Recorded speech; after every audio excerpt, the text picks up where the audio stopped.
On behalf of the Caribbean Cultural Center, MOCADA, Art and Public Policy of the Tisch School of the Arts, and Imagining America, I'd like to welcome you to what I think is going to be a fantastic conversation. Really trying to see what we can do. Right? We've been in this boat that's been filling with water. Right? And we can't bail out fast enough, so we're in the boat together, and we want to think about what are some of the concerns and considerations we can think about strategically and analytically, thinking about how we got here and how we might go forward, and thinking about this relationship between community organizations and higher education. And this is kind of a hybrid meeting where we're starting with some of this analysis of what's going on between community organizations and higher education, and thinking about one possible way we could come together with a national conference next fall that's being convened by Imagining America. So that's our trajectory. I'd like to turn it over to Marta Moreno-Vega, who's done such a fantastic job organizing this, and just a sort of preemptive round of applause to Marta.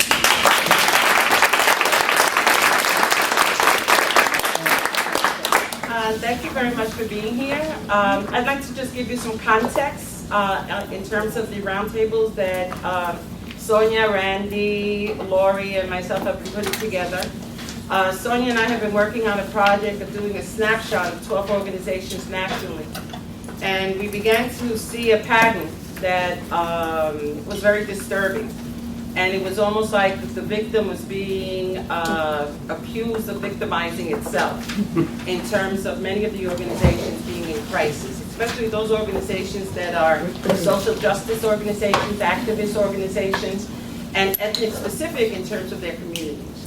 So we wanted to understand what was happening with funders, what was happening in the climate, and why these conditions existed after these organizations were critical to changing the narrative in the cultural and arts narrative across the country. So, of course, we talked to AV, we talked to John Kalaki. Holly's report has come out absolutely in the nick of time, because we all knew that there was disparity in funding and equity in funding, but the numbers weren't there. And every time the issue has been brought up, both by local organizations, national organizations, the dearth of data has been the excuse for funders to say, well, you know, it's equitable, we are looking at these organizations. But the research put together by Holly begins to put numbers to what we do. And I'm sure that those numbers are known by funders, are known by government funding agencies and corporations, but it had never been brought forth in the manner that it's being brought forth now. So that we felt it important to have a conversation with A.B. Spellman, who was the director of Expansion Arts, which was critical to the national narrative that was happening in the 80s and 90s. John Kalaki, who began to sort of put forth data and his reflections as a former funder.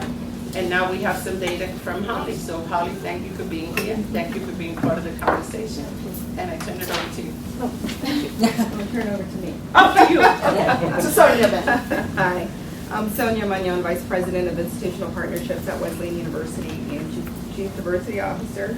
And I'll be facilitating the discussion after all of the panelists speak, but I want to give you a little bit of information about who they are. Of course, it's on your papers in front of you, but it's always nice for the camera, since we're taping this, to have context of who's speaking to us.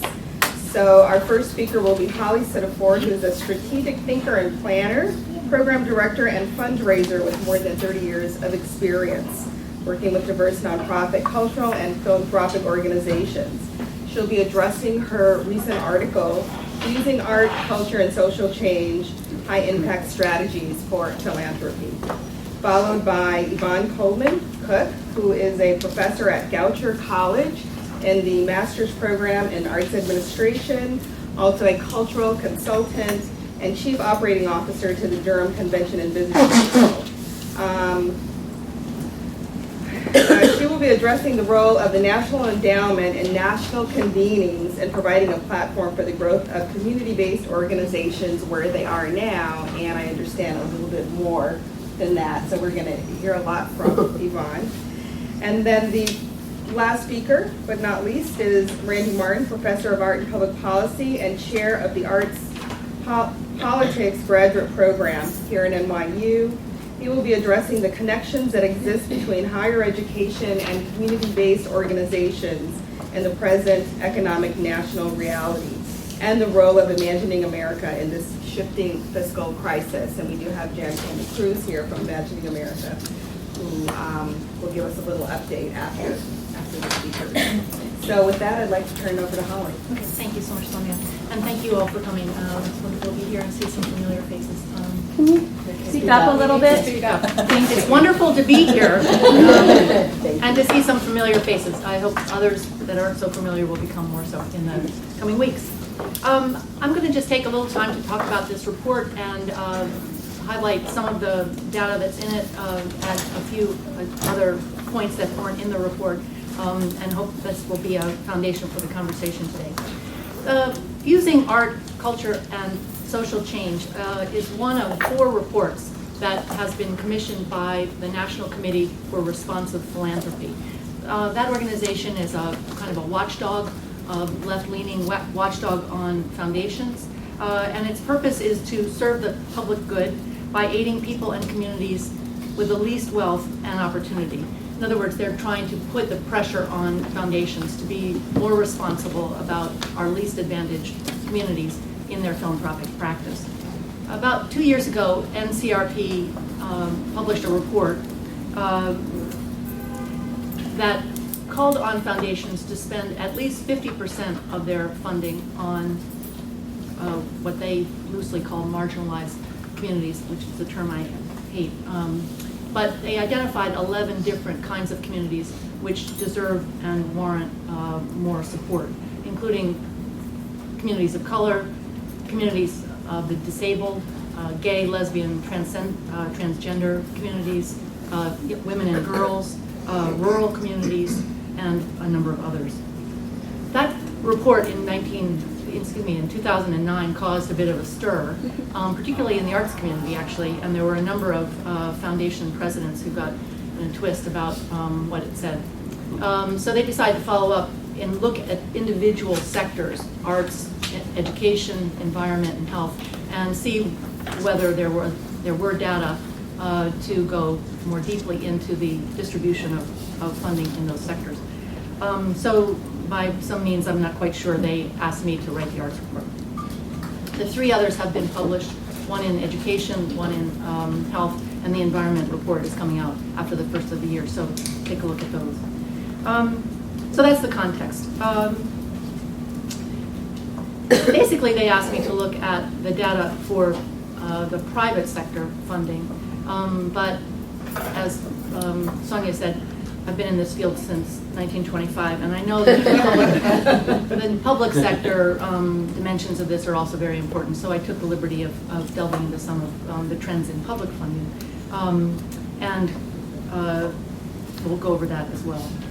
But basically, the report takes as its premise that people of all kinds need the arts to make sense of their lives and to make their communities healthier, but that our democracy needs the arts too, because the arts are critical to civic dialogue, they're critical to increasing our understanding of the other, and they're critical to giving people voice in times when their voice may be suppressed or at least not heard. As wonderful Carol Babel from the Ashe Cultural Center, who was an advisor to this report, said, art offers a day-to-day curriculum for democracy, how not to fear difference, how to enhance compassion, how to maximize talent, and how to join with others to improve our communities. So basically the report says that our country is changing demographically, aesthetically, and that private foundation funding is not keeping pace. Unlike philanthropy in other sectors, early arts philanthropy was not motivated by a desire to alleviate suffering or help the poor. Unlike funding in education or social reform or some other sectors. Early funding in the arts, and this is the late 19th century I'm talking about, basically got started to confirm the elites, to especially new urban elites in places like Boston and New York and Philadelphia, to prove that the United States was a civilized power that could hold its head up in conversations with Europe, and to add to or enhance civic identity of urban areas. Early patrons' preferences were for the European high arts, both visual and performing, and that completely framed the way they spent their money and the kind of institutions that they supported. Museums, performing arts centers, symphonies, operas, we know the institutions. And while the philanthropic sector has evolved somewhat in the last 100 years, my contention is that those early patterns continue to frame the bulk of arts philanthropy today. And that's cause for grave concern and a lot of change.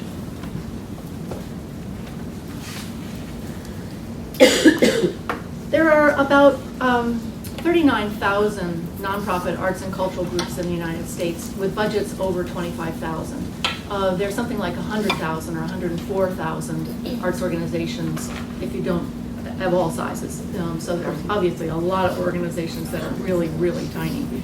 But of the 39,000 that are encompassed in the National Center for Charitable Statistics database, this is a database run by the Urban Institute, about 84% of them have budgets under $500,000.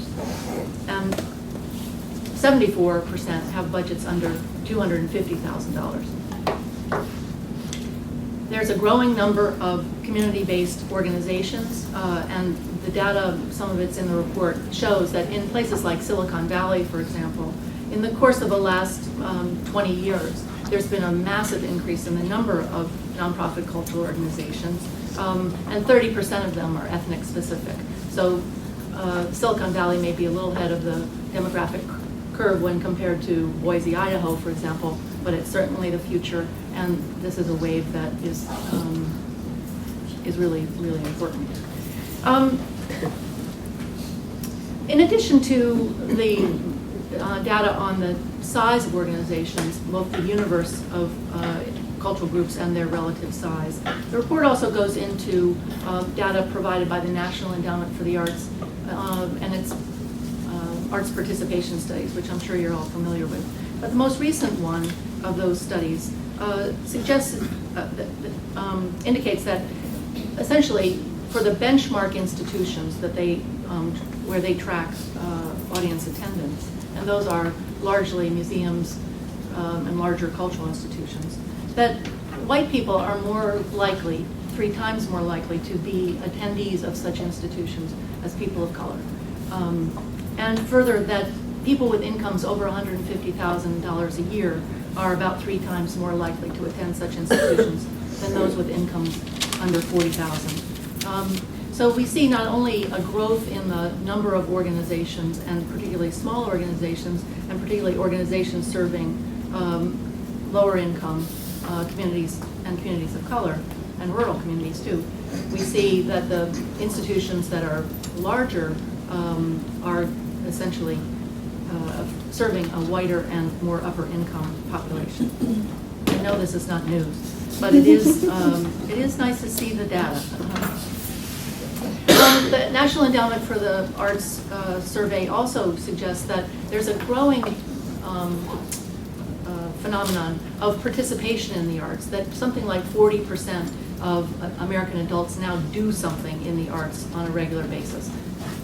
Making films, participating in choirs, or community theater groups, or participating in one way or another, individually or in groups. And a study that I was part of, conducted some years ago by the Urban Institute, we did a national survey of adults and their attitudes towards artists. And in that survey, we found that 1 in 5 people, 1 in 5 American adults, make some money from art. A lot of this is in art sales, street fairs and what have you. But 1 in 5 are actually selling work on some sort of regular basis. About $2.3 billion is spent by foundations on the arts annually. These are the figures that the Foundation Center collects. The Foundation Center is the largest repository for data about foundations and the reliable source that everybody turns to. Their database tracks giving by about 1,300, 1,400 larger foundations. It does not include grants under $10,000. It does not include grants to individuals. So it's flawed as a database, but it is the only thing that we have that's consistent and reliable. And it represents about half of the giving in the United States today. So if you talk to the folks at the Foundation Center, they would say, go with the 2.3 billion being spent on the arts, but it's probably actually closer to twice that, 4.6 or so, in arts grants given by foundations on an annual basis. This represents about 11% of total philanthropic giving. In other words, the arts percentage is about 11% of the whole. And that number hasn't changed much over time. Those of you who've been in this field for some time know it bounces around between 10 and 12% usually. Of the money that is given out, the 2.3 billion that is the reference point for us. Groups with budgets over 5 million are the predominant recipients. They get more than 55% of the charitable giving. That includes foundation gifts as well as gifts by individuals and contributions of other kinds. The top 50 foundations in 2009 gave away about half of that 2.3 billion. So 50 foundations are responsible for half of the tracked data and a quarter of the entire data. That is pretty amazing in and of itself. But even more shocking to me is that the top 50 recipients of grants by foundations take away about 30% of the money. So just 50 institutions get a third of the cash. And this is held true since the last time the Foundation Center, did the most comprehensive survey, which was in 2001. So it's 10 years later, and as Randy said, the boat's full of water. It appears, based on the data that we have, and further analysis that the NCRP did, that the larger a funder's commitment to the arts, the more of its portfolio that it gives to arts, the less likely it is to fund marginalized communities, poor and lower income communities, rural communities, largely composed of people of color, and other disadvantaged populations. 18% of funders give about 20% or more of their money to quote unquote to benefit disadvantaged populations, and 4% give 20% of their money benefit disadvantaged populations, and 25% purposefully to work on art and social justice. So there are exceptions to this rule. The Ford Foundation, of course, stands out as a very large funder who's had a long history and serious commitment to issues of art and social justice. But by and large, the larger funder, the less likely they are to engage with disadvantaged populations. The coding system is troubled, and actually one of my recommendations at the end of the report and to you all is to think more seriously about how we get better data. All coding systems have problems, and many of the grants made to larger institutions, for example, undoubtedly are actually to try and help those institutions reach out and serve a more broad and diverse population, and that may not be counted in the data. So we definitely need better recording. But even if we doubled the numbers, it's still alarming and needs to be changed. The distribution of funding, both in terms of the dollars and institutions where people are participating, is out of whack. And in a way, you could say that the more dollars are going to the places where there are fewer and fewer people. The report goes into makes three cases for change, one based on demographics, one based on aesthetics, and one based on cultural economics. And I don't need to tell this group the demographic data, but I laid it all out from the census data in this report in the hopes that actually a number of funders would look at it for the first time. So I won't go through the changes that we know are occurring in our country. But I do think that one of the points that was important to make in this context is that there are at least 300 languages spoken in this country. Speak up a little bit more. Okay. Sorry, thank you. There are at least 300 languages spoken in this country, each of which represents at least one cultural system. And that, to me, suggests that the funding system needs to be much more attentive to the way in which demographics are changing. And funders are, it's incumbent on funders to really get out and see what's happening in communities across the country. I think that one of the, I hope this report is very valuable, but I do think that we kind of hit the zeitgeist.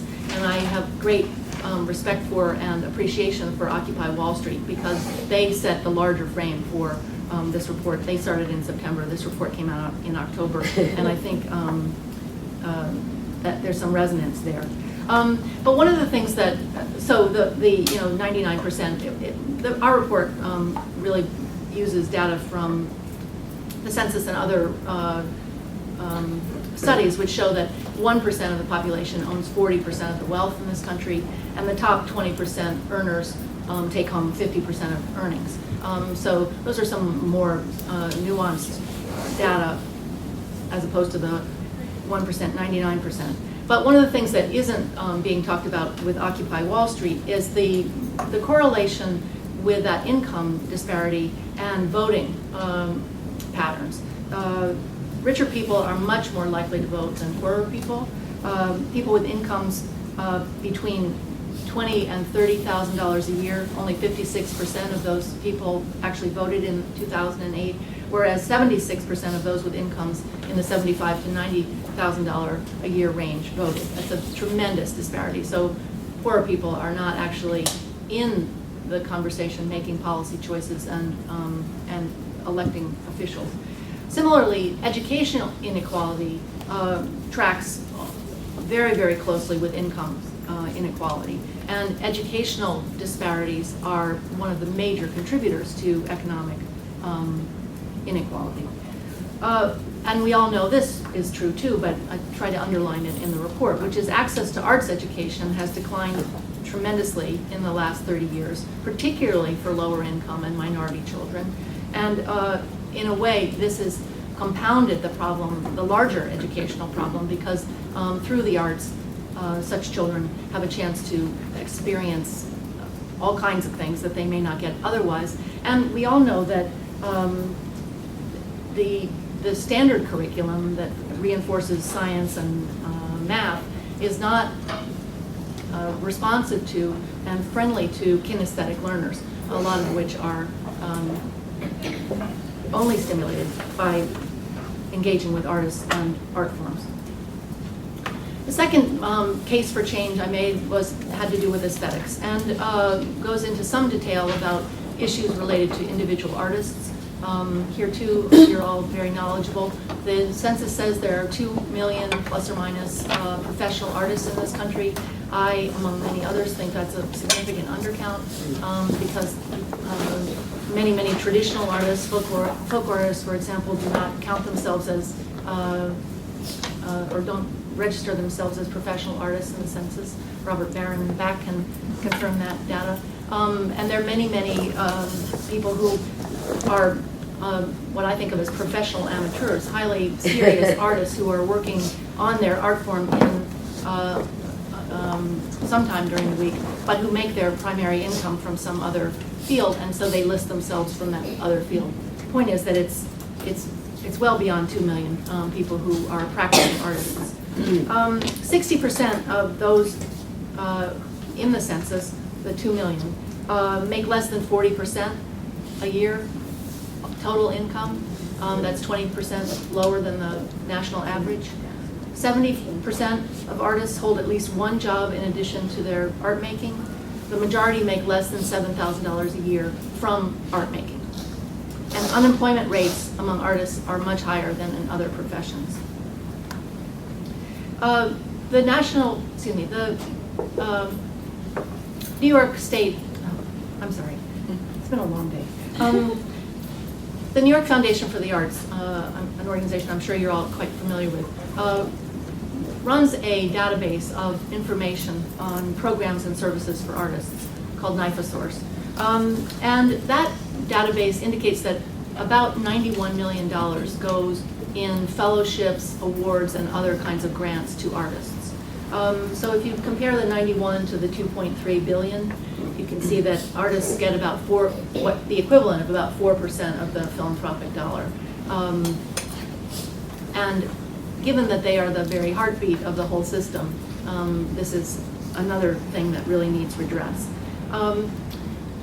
The study I referenced earlier, the Urban Institute study investing in creativity, that same survey of American adults showed that 90% of American adults in 2002 indicated that they value art in their lives, but only 27% of those same adults think that artists contribute a lot to society.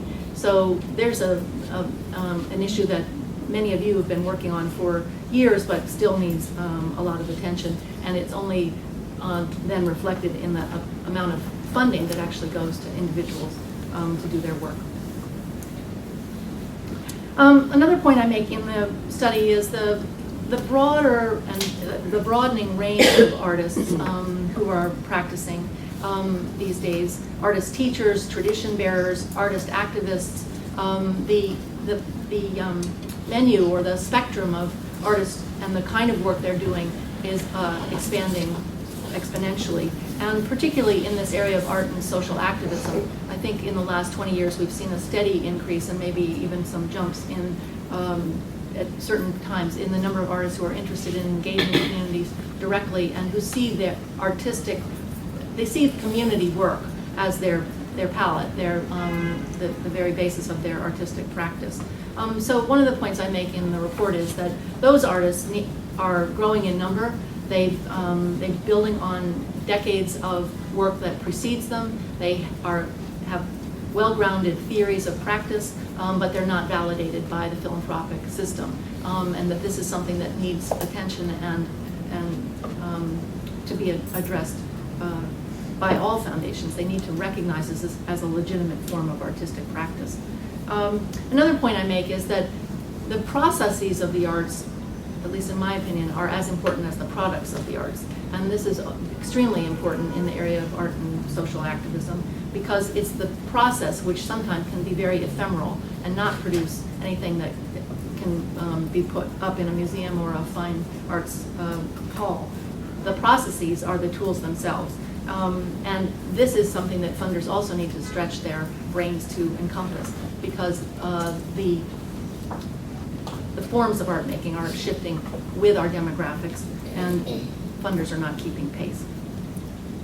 Some of the good news, there's been short supply of that, but some of the good news is that within the grant makers in the arts sphere, there is a group focused on art and social justice. They've been working, were started by Claudine Brown when she was at the Cummings Foundation. It's a group of 30, 40 organizations that are in regular conversation with each other and meet annually to discuss practice and build common cause. That's really great.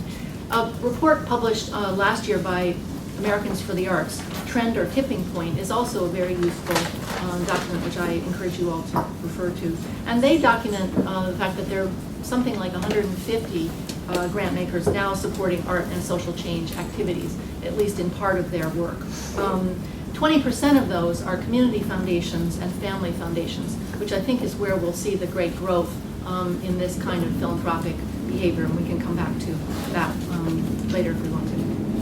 The third major case for change I try to put forth is one based on cultural economics, and this is where we get further into the details of where the money is going, the philanthropic money, and where the shifts in public funding are going to hit the sector, particularly ominously for the smaller organizations. But just to go back to and repeat, groups with budgets of, well, it's not actually a repeat, sorry. Groups with budgets less than $500,000 get 18% of all gifts, grants, and contracts, although they represent 84% of the population of the sector.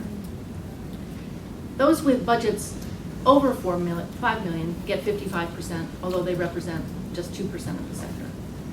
So if you add the various components here, essentially those with $1 million or more get 75% of the funds, although they're only 8% of the organizations. So 25% of the funds are going to 92% of the organization. Smaller groups, as we all know, are more dependent on public money than larger institutions. And the report goes into some detail about the effects of shifts in public funding. State funding is down by 39% since 2001, and local funding, that is through local arts councils, is down 20% just in the last 3 years. This has a profound effect on the organizations, the smaller end of the spectrum, who have readier access to public money than they do to private philanthropy. And while private philanthropy cannot make up the difference, it's really not even possible, and in some ways maybe not desirable. But these shifts in the public sector funding do call the private funders to re-examine the balance of their funding and to think about the ecology as a whole.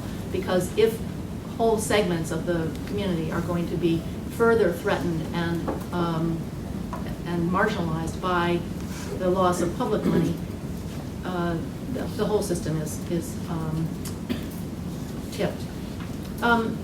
One other point on this, which is that in some of the conversations I had leading up to this report, I talked with a number of funders who said that one of a sort of unseen but corollary impact of the decline in public funding is that many private funders look to organizations to have some sort of public money in their mix of revenue in order as a vetting and a validation process.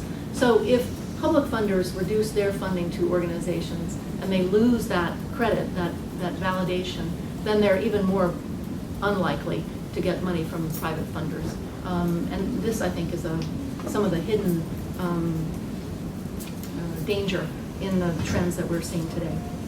One final point on the issue of the economics, and that is that there isn't a lot of information about funding by individuals to cultural organizations, and this is an area that needs more study. But the facts that are available suggest that nearly 72% of high net worth individuals gave to the arts in 2009, and that's a trend that's continued for some. But only about 8% of the general population gives to the arts. So how we understand that needs more work. But it calls for me the question of how we're counting contributions, because we need to, especially for smaller and more community-based organizations, we need to look at in-kind contributions as well as gifts of cash, because that's where the greatest support can be seen, and it needs to be monetized and valued in some way. So,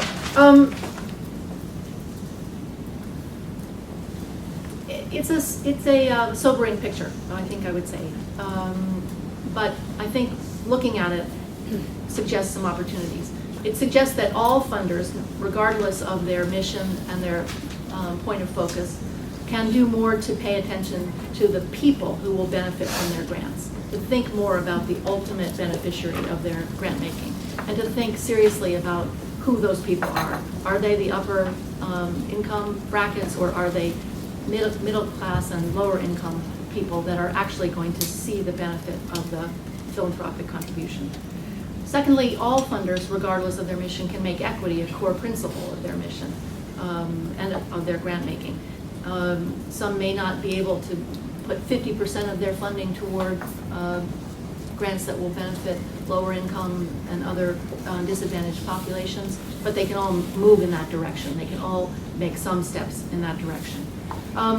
I think this report suggests that there's plenty of conversation and reflection to have. Both individual foundations can look at their own patterns compared to this national picture and do additional analysis of what their own policies are and how they're tracking with the changes in demographics and aesthetics and cultural economics.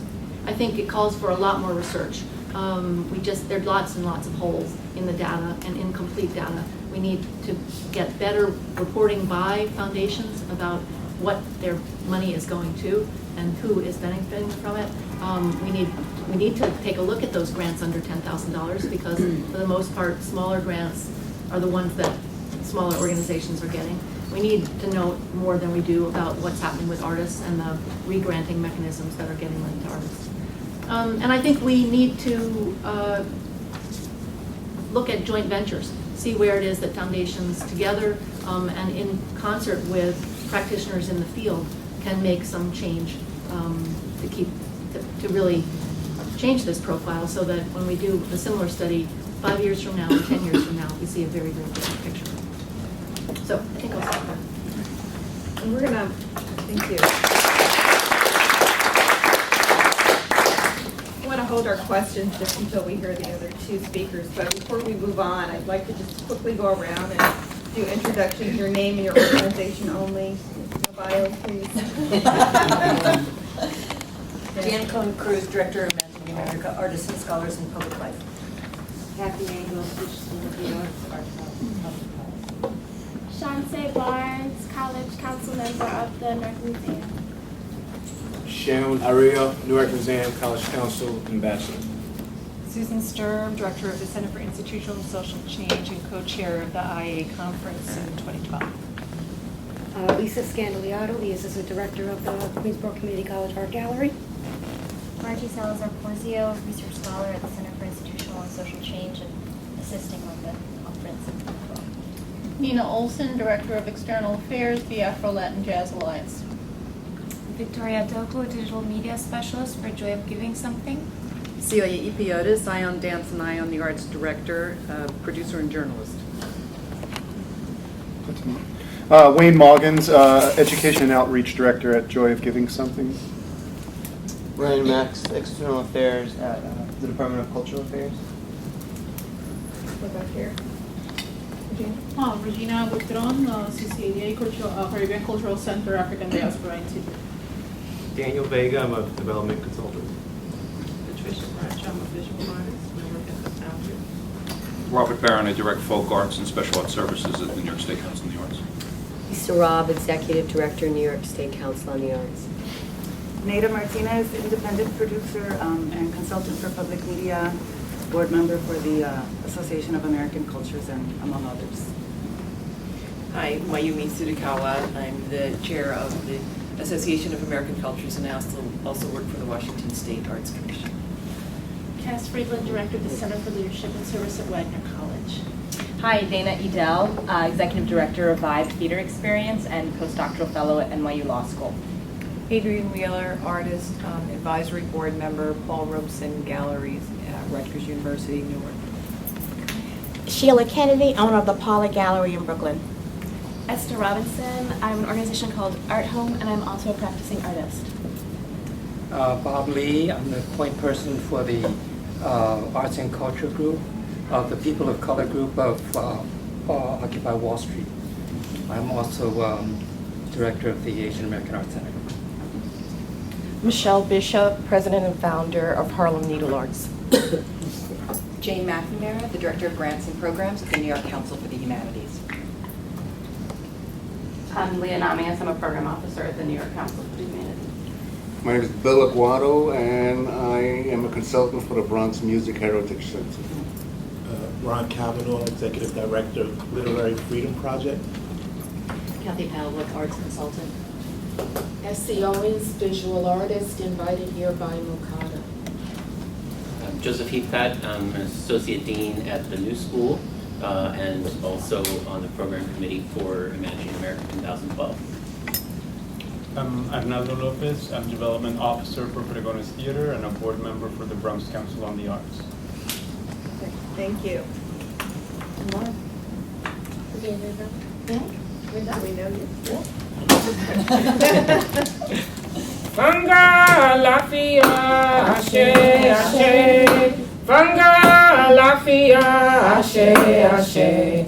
Funga, Lafia, Ashe, Ashe. You know, it's amazing. We get in a room and we talk about art, we talk about culture, and we don't put any in it. So sometimes we have to put a little bit in it, besides what we decided to wear and the jewelry that we decided to put on and the various smells that we decided to bring into the room and all of those kinds of things.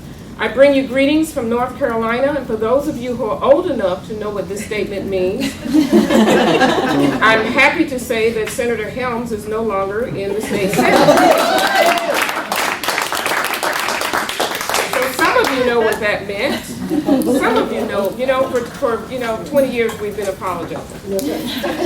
But he is now an ancestor, and so we will leave it at that. But I bring you hey, which is the way we speak in North Carolina, and by the time I finish in the next few moments, you will undoubtedly hear more of my southern accent.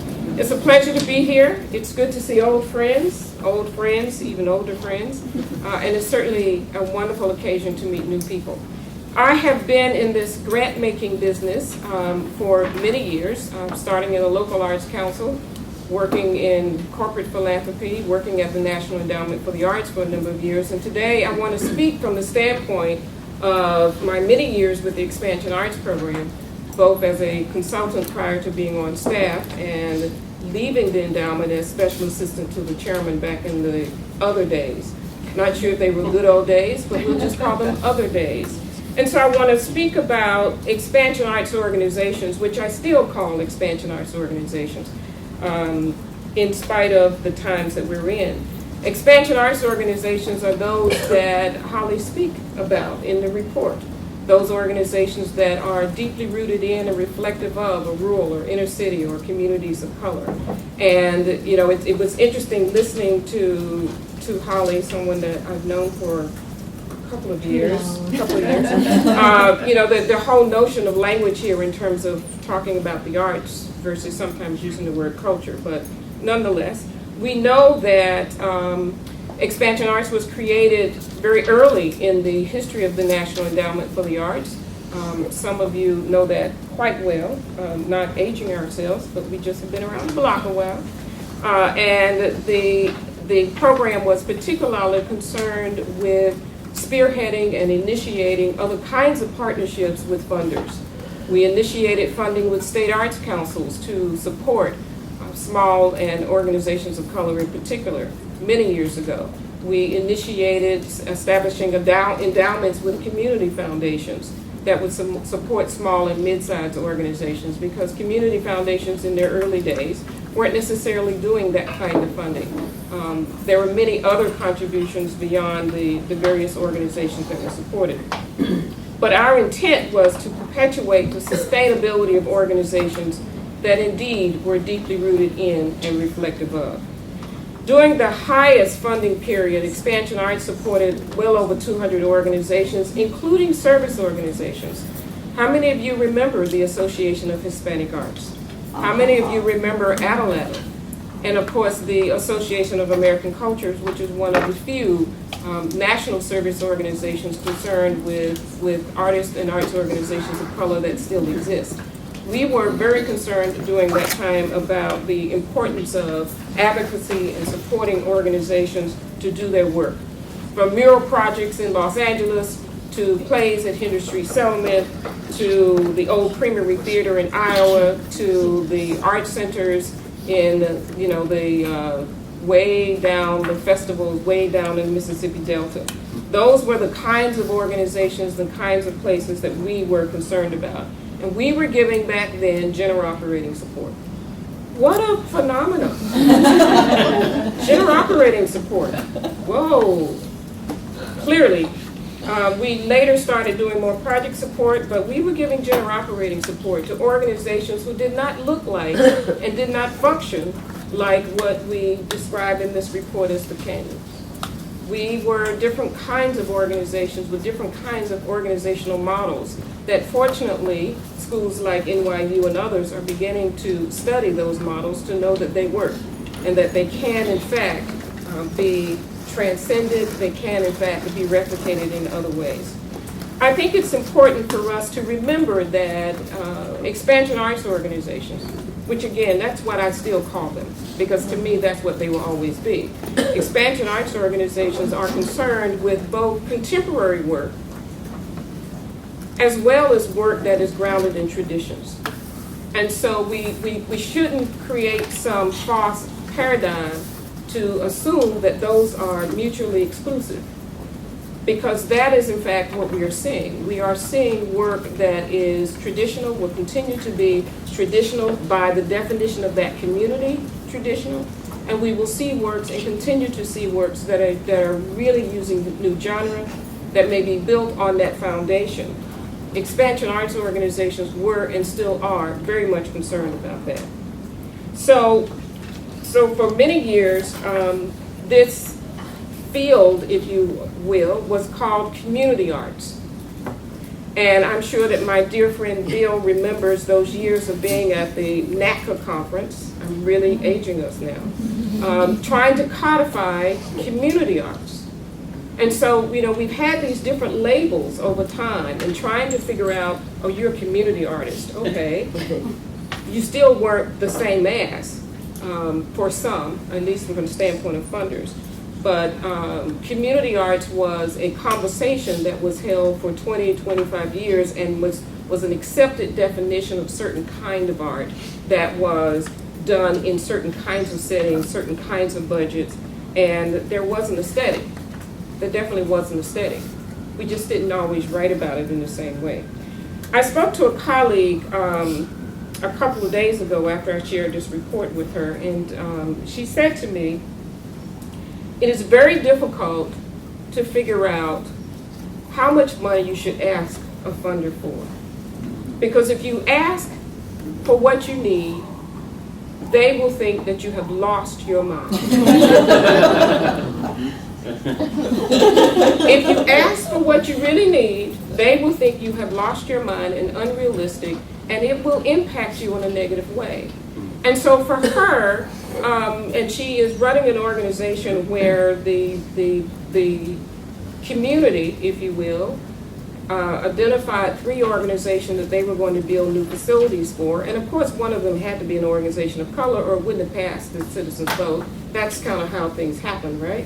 And so 2 of the organizations got $15 million endowments, and this organization, an organization of color, got a $5 million endowment. And so, you know, as Holly has pointed out, a lot of what we're reading isn't new. What's new is that we actually have some data, and that's a wonderful thing. I recall a study commissioned by the Arts Endowment in the late 70s. The music is for me. Should I sing now? In the late 70s, where the NEA commissioned a study of state arts agencies and how much money they were actually funding and spending on organizations of color. And the report was so dismal that the endowment buried the report. You didn't see it. I could probably tell you what box they were in, but that was how bad things were. So, you know, I want you to know that this unveiling of numbers is a great thing, and it's good that we can now unveil these numbers and have open conversation, because some years ago there were studies like this and the numbers were so bad that those who were in charge were too embarrassed to have the discussion. So we have moved a few steps along this journey. That's really a good one. So the question today is, how do the realities and experiences of, again, what I call expansion arts organization align with this report? Well, that's pretty simple. There's nothing new here. If you're on a board of an organization of color, if you are a staff member, if you're an artist, if you're a cultural worker, remember that phrase? If you are a community cultural worker who's struggling to maintain the traditions and to create new work, there's nothing new here. What is different is who wrote it, who published it, who's reading it, who's discussing it, and most importantly, who will take action. The insult of our institutions to be offered $10,000 when we requested $100,000 isn't new. And the determination of that $10,000 grant, because that's what that funder deemed we were valued at, is nothing new.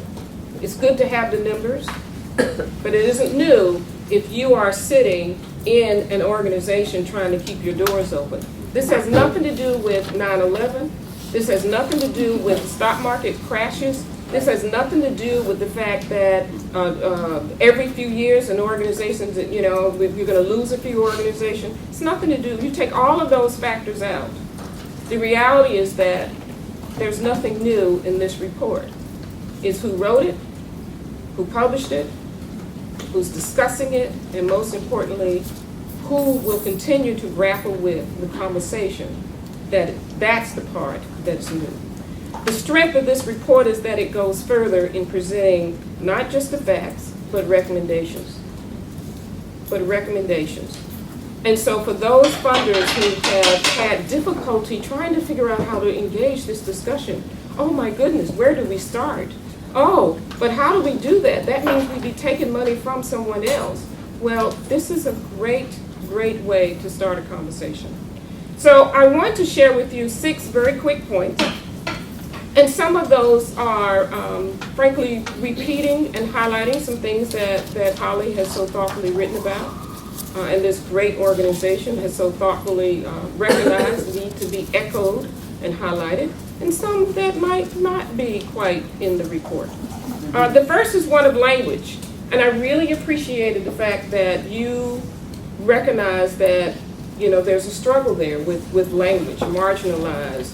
Low income doesn't always mean people of color, or communities of color, or ethnic communities, or all of those kinds of things. Language is still a struggle, but I want to put on the table, square and center, let's be clear, racism is a word, it's a reality, and classism is part of what the funding community will have to consider. It is not acceptable. And the notion that America has changed is as though all of a sudden we just got here. This same report could have been written and published 20 years ago. And here we are. Number 2, if you fund an African American organization that looks like any other Eurocentric organization, what does that mean? What have you accomplished if the intent is to respond to diversity within your community?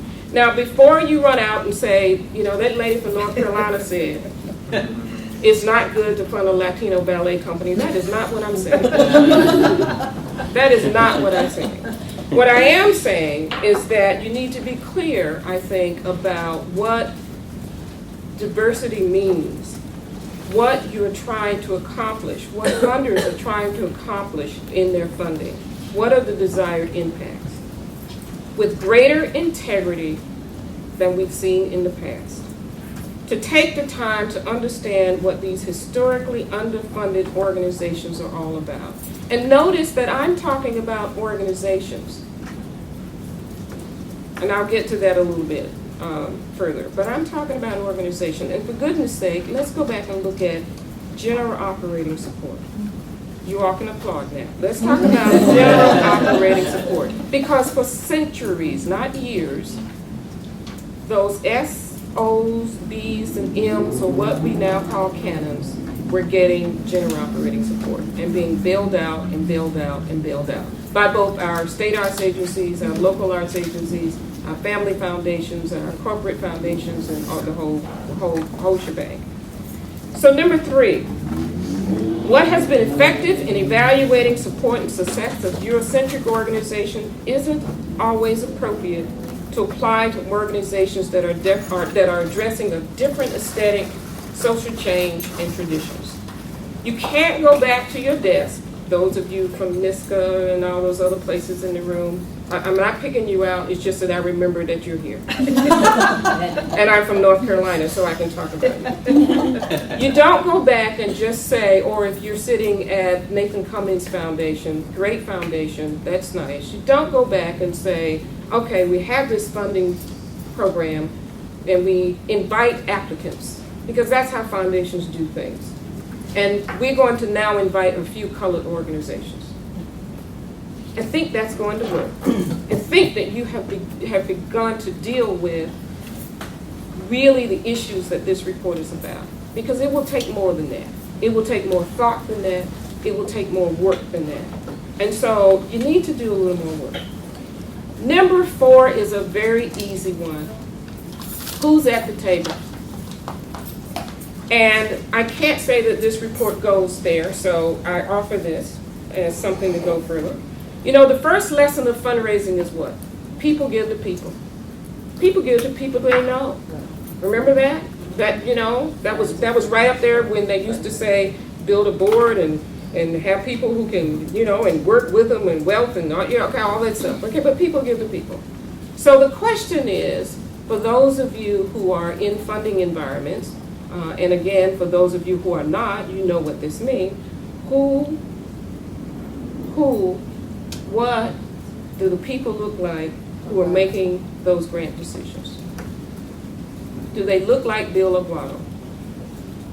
They certainly don't look like me. The ones that are in charge, the ones that have direct access to the boards, because remember, foundations work differently. They don't have to have a panel and then, you know, have a public meeting, and they don't have to tell you chicken squat. That's a North Carolina word in case you didn't. They really don't. They don't have to tell you anything. And so we need to push further in this report and in this dialogue. Who are the individuals making decisions? Okay? And the same issue for the boards. But I remind you that if your panelists and if your advisors and if your staff members and if your board members in these funding organizations are all alike, similar sensibilities, similar tastes, similar aesthetic values, okay, they're only perpetuating the same outcome that Holly's report speaks to, that we need to be getting away from. So let's be clear about that. 5, our responsibility, everyone's responsibility in this room, is to grapple with this topic of equity, of funding, in a way that we may not have done so before. We should each send this report to 10 people. We should hope that the senior staff in funding agencies and funding organizations around the country are having a conversation about this. But I ask you, did you think about sending this report to your local United Way? What a thought. In many communities, now this of course is New York City, you have a certain kind of eco-cultural ecosystem here. You certainly have a wealth of resources here. But if we were having this conversation in some other community, in almost any other community, this thing called the United Way, all over the country, in every single community around the country, now regional. Imagine this conversation, imagine this report being discussed in the context of United Way funding. What would that look like? What would that look like? So we all have a responsibility to push this report out. We all have a responsibility to engage others in the conversation. If we're in giving circles, which I hope some of you are, this is a conversation that you need to be having. My 6th and last point is this notion of equity versus equality. I mean, the bottom line is that these marginalized organizations have been underfunded for years. And I want to particularly point out that, and I may not have heard you quite right, but one of the things that you mentioned on the end was the need for funders to look at who are the beneficiaries of their grants. And that's great, but there's a big problem with that. And the big problem for me is that foundations have done that already by giving monies to Museum of Modern Art, the Walker, those Eurocentric organizations to go out and to build audiences of color, and bypassed organizations who already had those audiences, bypassed organizations who are of those communities. So somewhere in this conversation, we have to deal with this notion of equity and equality, but we also have to incorporate an understanding that there is a need to support the institutions and the artists and not just look at funding for an outcome of the audience, which is what the report seemed to suggest. We cannot continue to bypass Pregonis and fund the Guthrie to get audiences and say that we have reached a funding objective of serving a diverse and reaching and benefiting marginalized communities, low-wealth communities, communities of color. We have to find a way in this conversation to make sure that organizations and artists of color are absolutely in that pot of money, in that list of recipients to do this work. Or we're going to end up with canons who are doing a really good job of serving Hmong children in the middle of Minneapolis. And that's not good enough. That's not good enough.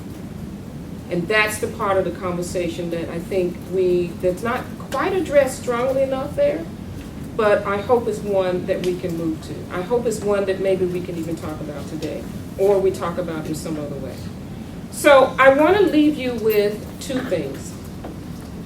For the funders in the room, and for those of you who serve on panels, which I hope many of you have had that experience, for those of you who continue to advise your state arts councils or your United Ways or whatever, let me remind you of this. It's not your money. It's not your money. It's not. It's because of the citizens of the United States in this context who have tax codes and appropriations that you are stewards of that money. It is not your money. And your responsibility is to give it back and not to hold it from some power position. And because the CEO wasn't nice that week, you're not going to give that organization any money.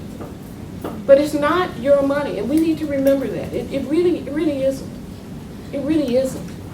And sometimes I think foundations in particular, and family foundation folks in particular, really assume that it's their money. It's not your money. It's really not. And if we think about it, we may act a little different. The quote I want to leave you with is this.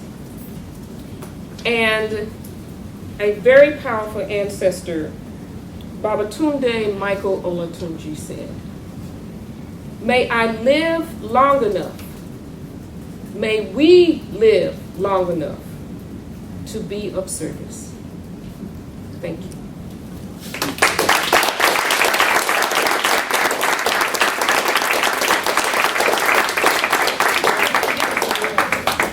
Well, I don't know if you want to follow up, Randy.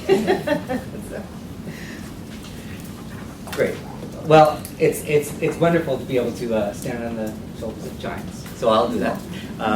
But I do want to see what of this conversation we can translate into the higher education context, and really what kinds of coalitions, what kinds of affinities can we imagine, what kind of problems and questions can we ask together. And I think certainly two of the many rich points that both Holly and Yvonne made. I mean, there's two big takeaways that I want to think about in the context of higher education.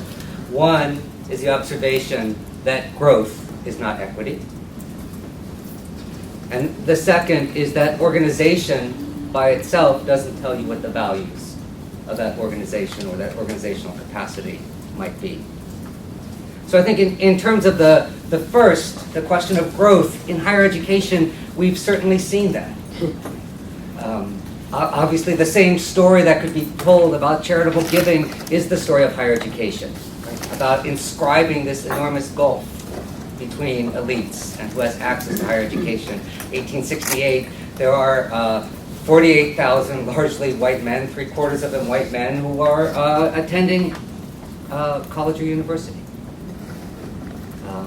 And now, and that meant 1 out of 2,000 people who were resident in the United States. So now more than 3/4 of people who complete high school go on to some sort of college experience. And within that, if we're looking at the last 30 years, there's been a dramatic expansion of who's been at the table of higher education. So that now roughly 34% of those attending higher education are people of color, as categorized by the National Center of Education Statistics. So there's been enormous growth, and a lot of that growth has been in the last 30 years. But the fact of that growth begs the question of what the actual distribution, who's where, at what kinds of institutions, what has that distribution been? And certainly we have seen that in higher education. If we could tell almost the identical story about university endowments. First of all, of the 7,000 institutions of higher education, only about 2,000 of them even have endowments.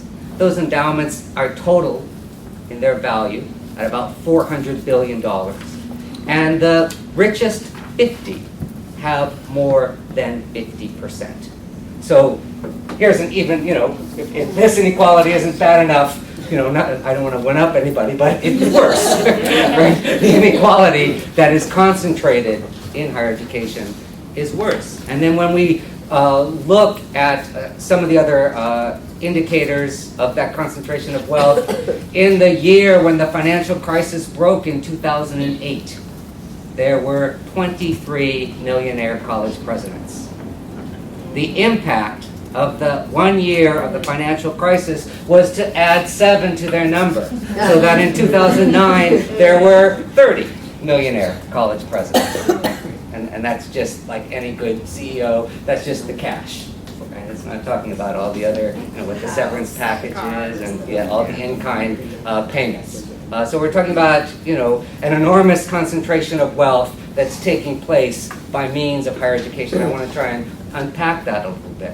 But if we're going to look at the distribution, obviously we know in the social compact that was promised in the United States, supposedly access to higher education is the means to upward mobility. You get a credential, and that's supposed to deliver you to a lifelong increase of earnings, right, and increased status and a career.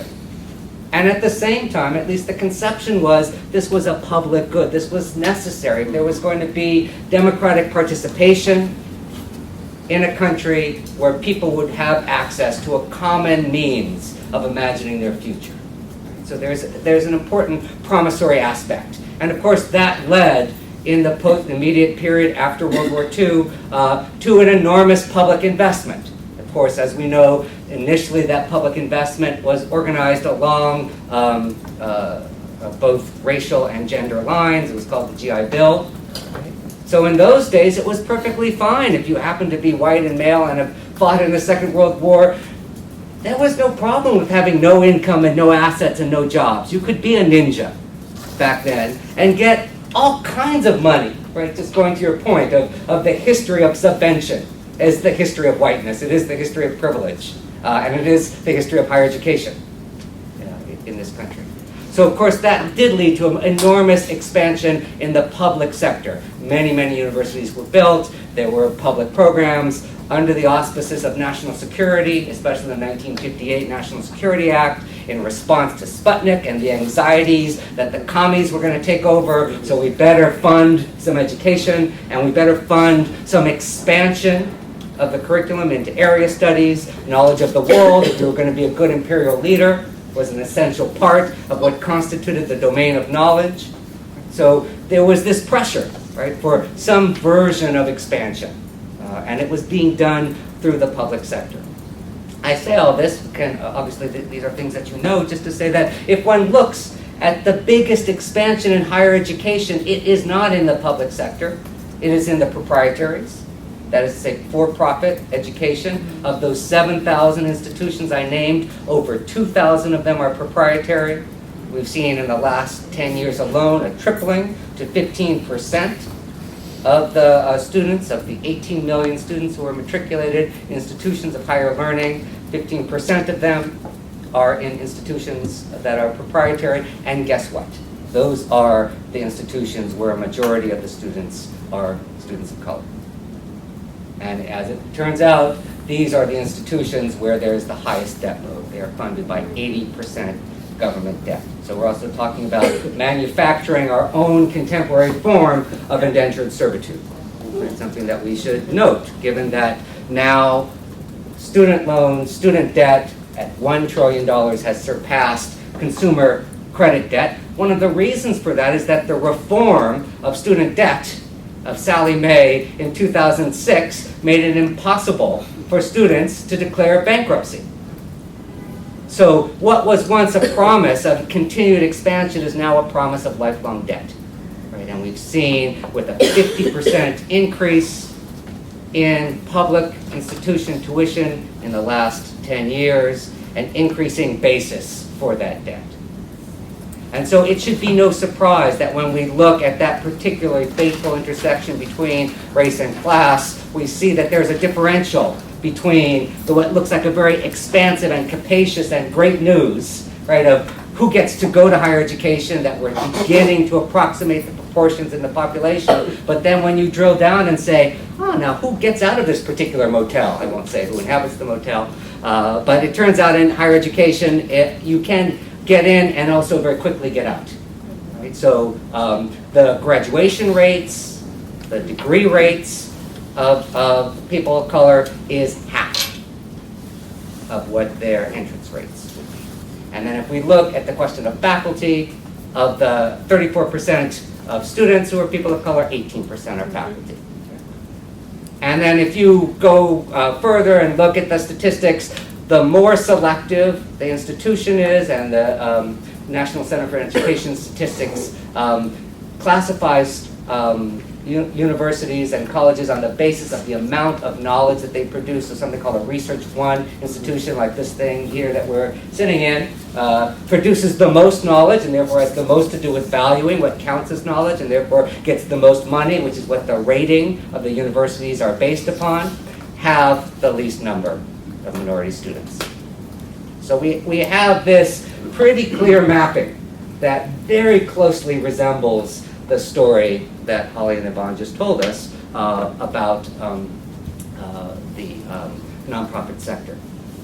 And that shouldn't surprise us, because in effect, higher education is part of that sector. It's part of that sector in a context in which the organizational form has in many ways been our Trojan horse. The nonprofit organization, which was to bring us gifts of bounty, has also encumbered us, and I would say collectively, with a kind of burden. Right? So, certainly if we're going to look at the history of nonprofit organizations and go back 30 years, the key piece of legislation is the 1981 Economic Recovery Act that a different ancestor, Ronald Reagan, gave us. Not personally, I don't think he personally gave us that much, but through his minions. And the idea was to cut government support of nonprofit organizations by $110 billion, but to expand and therefore lower the ceiling of who could declare a write-off for a nonprofit contribution. So it's a clever thing, and it is very much part of what we could call right-wing populism. It's populist because it understands that you have to build a base. And a lot of that base was the sense that instead of government providing resources, we are going to do this through tax structures. So I'm saying nonprofit organizations are a gift horse, are a Trojan horse, because the shifting of funding from public coffers to private, and therefore this whole question that Yvonne's raising of, so whose money is it, was once resolved by something called the government. And the notion that both education, culture, and the arts were public goods because, as is the definition of a nonprofit organization, these are goods that could not be provided by either the government or by markets, has been made a mockery of, both in the form and comportment of the organizations and in the question of what the activities are. So the only sort of lingering fig leaf one could say of the nonprofit is that you can't disperse stock. But in every other respect, right, that distinction has been imploded. But I think the more consequential distinction, especially for higher education, is that that notion of what was once a public good, something that the market could not provide, something that was part of building and constituting and constructing a public, a sense of civic engagement and participation, was transformed into a private good. That is to say, the way in which one thinks about higher education is that it's a form of adding value. And this is a terminology that, of course, will be familiar to anyone who's not simply received a grant, but had to then subsequently file their report. Did it add value, right? And how do we know? What was the measurement? What was the means of assessment? So that both individual students, and I would say, and through 501c3 artists, were to imagine the value of their activity in terms of a standard rubric of value, right? Hence, things like audience measures, how much it returns. If we're talking about education, the justification for diminishing public support to universities was that students who went to a university would get a remarkable return on their investment in terms of their lifelong earnings and what it is that that credential would deliver to them. Very much part of the Occupy Wall Street movement has to do with a widespread recognition, not just in this country, but around the world, that for that social compact, that particular vision of the future, that as time goes on, life is going to get better, has been canceled. And in its stead is a life of permanent debt, without the security and stability of the thing called the career, which is the individual's version of climbing a ladder that's already there, going up to the stars. So I think precisely these other kinds of knowledges of organizations, of how to do things, how to value things, how to understand their value, is incredibly significant. But I also want to say that this transformation from public to private bore upon the organizational structure of higher education and of universities themselves. Probably the most significant piece of legislation in this regard is the 1980 Bayh-Dole Act. It's the beginning of a whole series of acts which create the framework of a knowledge economy or a knowledge industry focused around the legal terms of intellectual property. So the upshot of the Bayh-Dole Act is that if you get a grant, you're a university that gets a grant from the federal government, and you invent Gatorade, this is the key instance of success in intellectual property, then you get to keep the funds. Right? And in exchange for that, there is no longer the public civic rationale for setting aside universities as the recipients of public largesse. Why? Because, like the individual, they're in the business of being, of adding value. And indeed, this happens. In the last 30 years, universities have increased the number of patents that they have received 7-fold. Therefore, that has been the focus of their enterprise, to use a local vernacular that's used here. But at the same time, the percentage of total patents, the amount of that terrain that universities hold, is only 5%. So universities engaged in this Faustian bargain where they gave what was a distinct market niche of education as a thing for itself, in which they could claim to hold a monopoly of legitimate means of generating knowledge, called a degree, called a credential, to make them non-differentiated from any other industry that produces something that adds value in the form of intellectual property. So universities then had to swim in a much larger sea, to which they could no longer claim a distinctive stake in what they would become. The response of the clever administrators was to turn necessity into virtue, so that in the public sector what we have now is universities that actually say, yeah, we don't want your money, because in most cases, the amount of money that public governments, that state governments give to state universities is in the single digits, hovering between 7 and 9%. And yet the state legislature still has a claim on how much they can charge, or how much they can pay people, or how they can organize their budget. So they say, privatize us, please. And what we'll do is we'll take our guaranteed stream of revenue, called tuition, and leverage that against bonds. So that what we can do is we can go to the people who issue these bonds and say, look, we can guarantee that we're going to be making more and more money indefinitely. So the students and their capacity to go into debt literally is made into a hostage of the university's race in a ratings war. And I should say, just to be specific, so NYU is 36th in the ratings of Research One universities, of which of that 7,000 institutions, there's 150. And it had aspirations to become number 33, to which it is raising about $3 billion to expand its footprint, although it's probably more like a claw, of 6 million square feet, 2.5 million square feet here, and another 3.5 million square feet elsewhere in New York. That is a major development effort, right? And the question is, what's all this square footage for? What do you need so many feet for? Well, you need them to build laboratories to generate more intellectual property. And I think just to look at the New York landscape, it is intriguing that all of the major university systems, public and private, have $1 billion plus endeavors to build new science facilities without asking in any ways, what can the market bear? If this is a privatizing moment. But of course, the capacity to secure the funds and build the buildings is part of the cultural capital of the university, to say, look what we did. Because after all, it sounds silly if you say, really, I'm trying to move from 36 to 33. So you brand yourself as a global network university, or as having a distinctive identity, an aesthetic, that allows you to escape from the tyranny of the ratings. And the ratings exercise a tyranny because they evacuate content.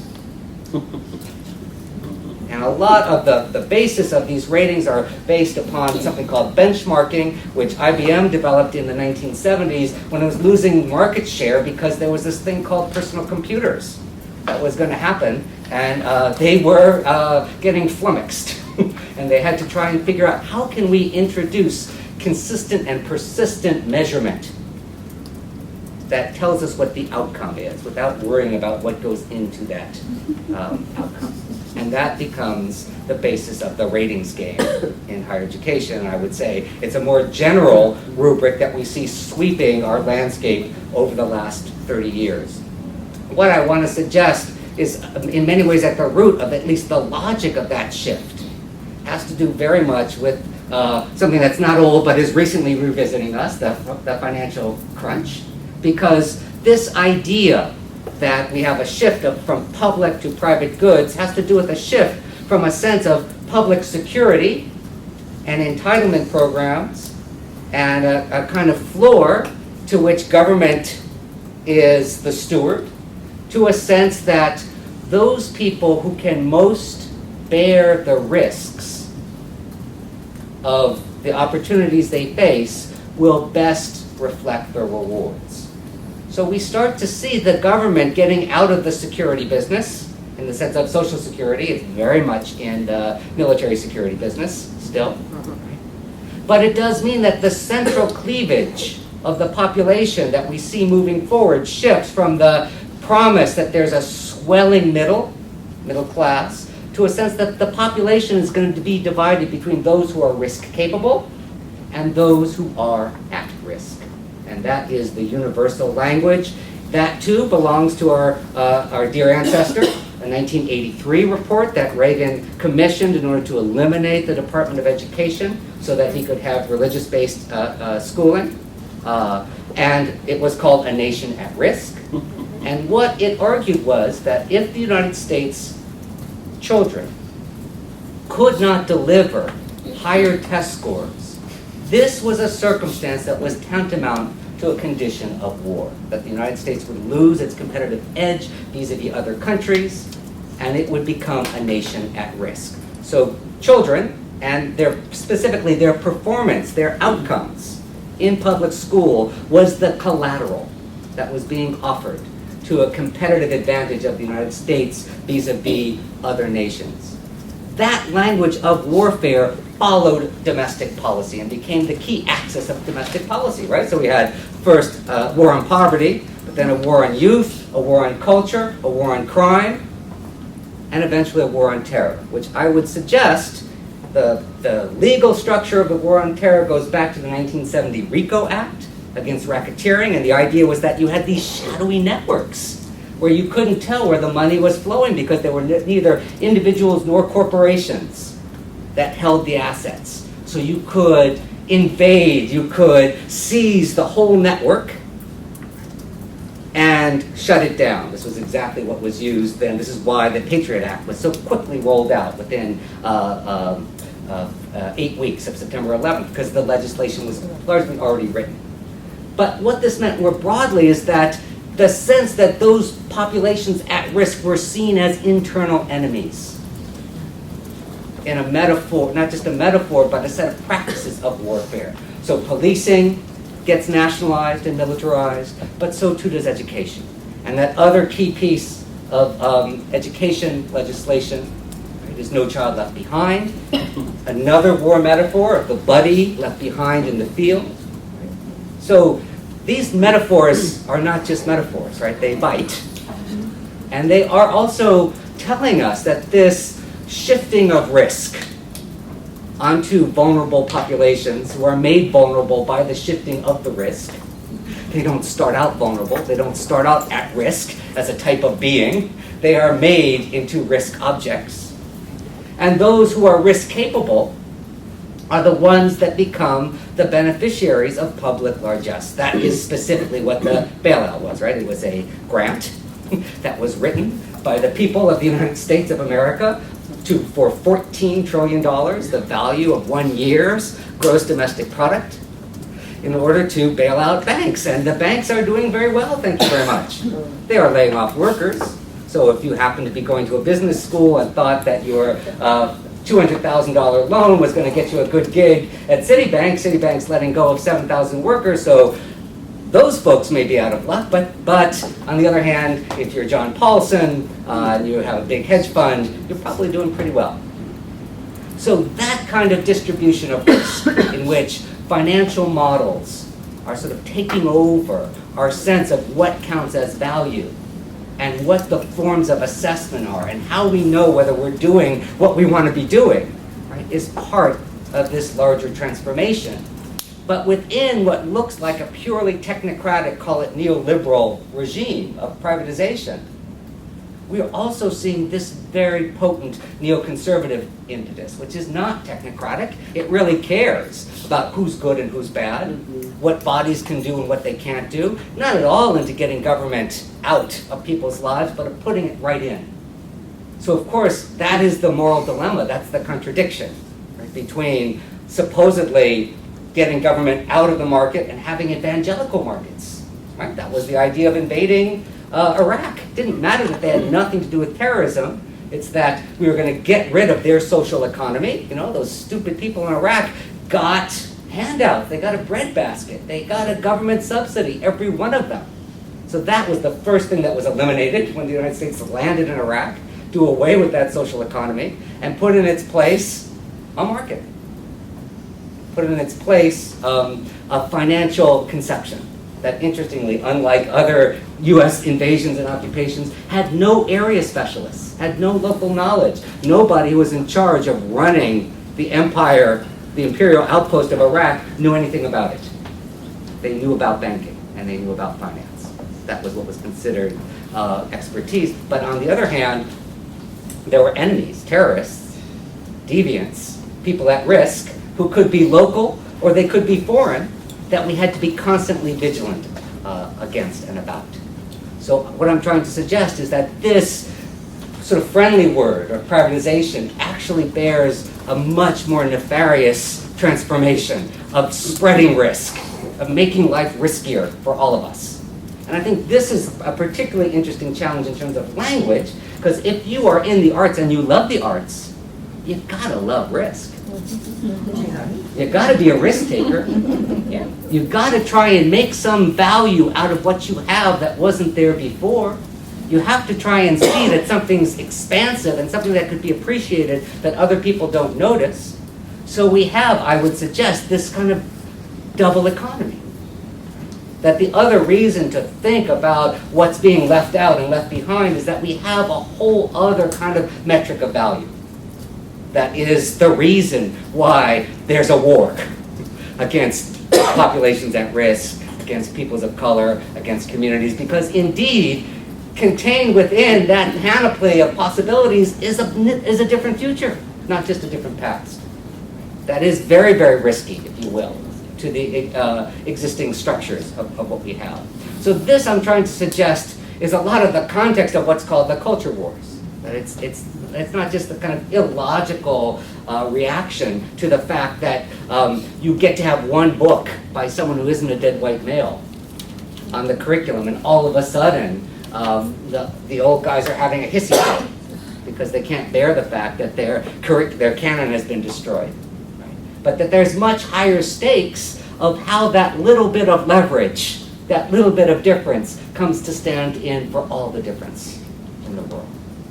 And I want to suggest that in many ways, the formation of Imagining America, which is this organization that we're going to talk about a little bit more, that has formed around the question of what could be the basis for renewing the democratic purposes of higher education through campus community partnerships, through rethinking the basis of what knowledge is for, came out of 1999, came out of the culture wars, and really trying to ask, so if our conception of humanity has been expanded, at the same time that the arts and humanities and design have been dismissed, what does it mean to build a national organization around that expanded capacity? Right? So that's a lot of the setting for Imagining America. And to do that then, if intellectual property has been posed as the only thing that has value outside the university, that would add value, I think one of the responses we could say is that the other outside of the university, by its own choosing, has been community. And so one strategic way we can reframe this war of intellectual property against community commons is to say, how do we ground our knowledge in what it is that's been produced and generated through communities? And that might mean opening up that journalist question, right? There's an old formulation of Stoughton Lynn's in which he says, knowledge for what?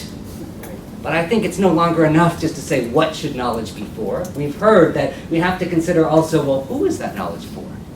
Right? You can have 2 books on your reading list, and you haven't done really that much to transform higher education if the same folks are at the table, and the same folks are teaching the books, and the books are taught in the same way, and the books are selected because they're the greatest books. As Matthew Arnold said, you know, the best that's been thought and known.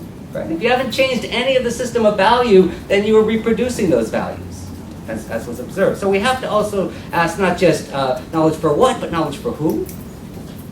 But I would say, and that knowledge for who is starting, of course, to be transformed through some of the transformations of what came out of the civil rights movements inside the university, which is the creation of ethnic studies, of race studies, of queer studies, of gender and sexuality studies, of all the studies of others, right, that start to jostle for real estate and resources, but also for the stakes of knowledge inside the university.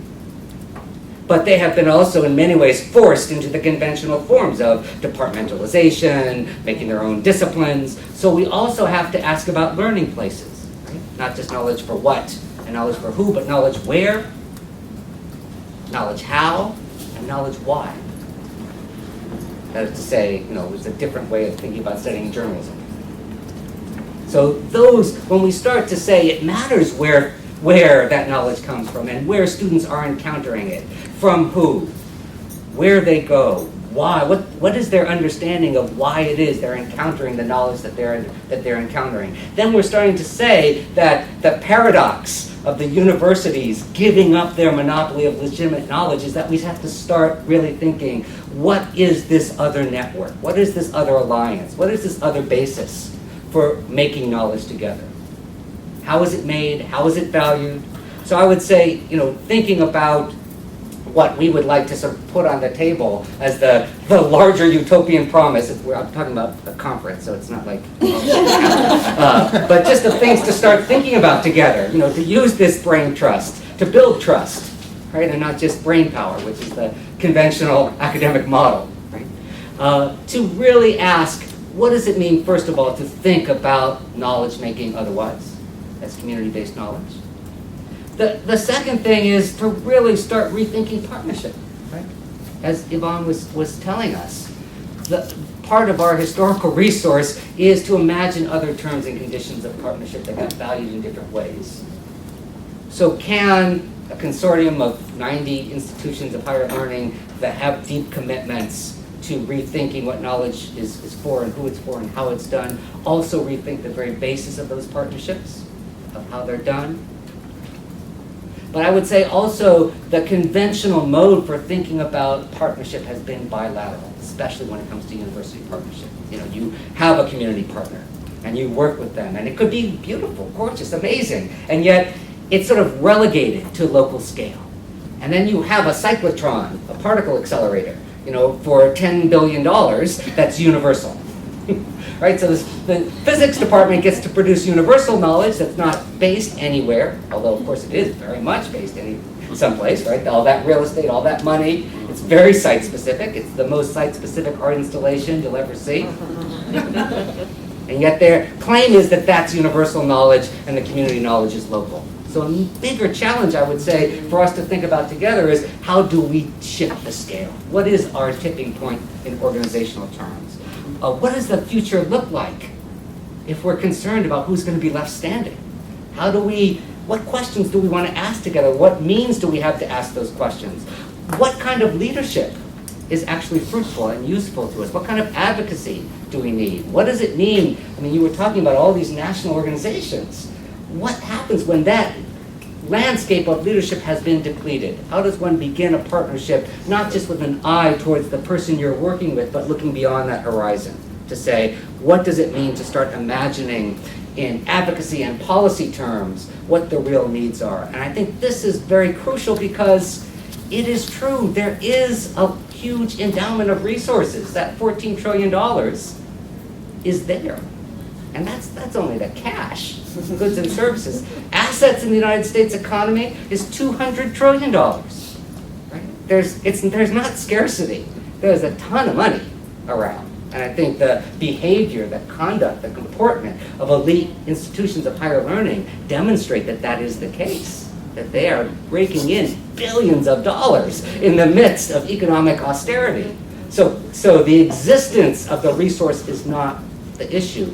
The question of how we make a claim that is a public claim that begins to allow us to work together to articulate what those needs might be.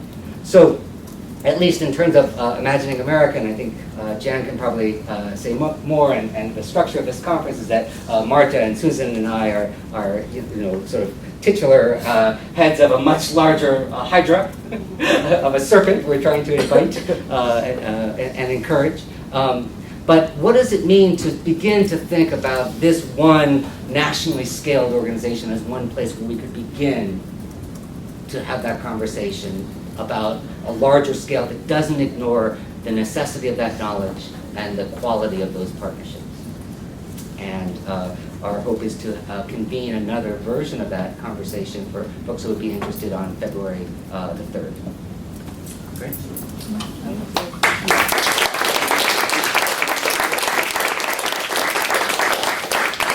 We're a little ahead of On to the third partner of the organizing this roundtable, Ms. Lori Kumbo, Okada. Where is Sonia? Right here.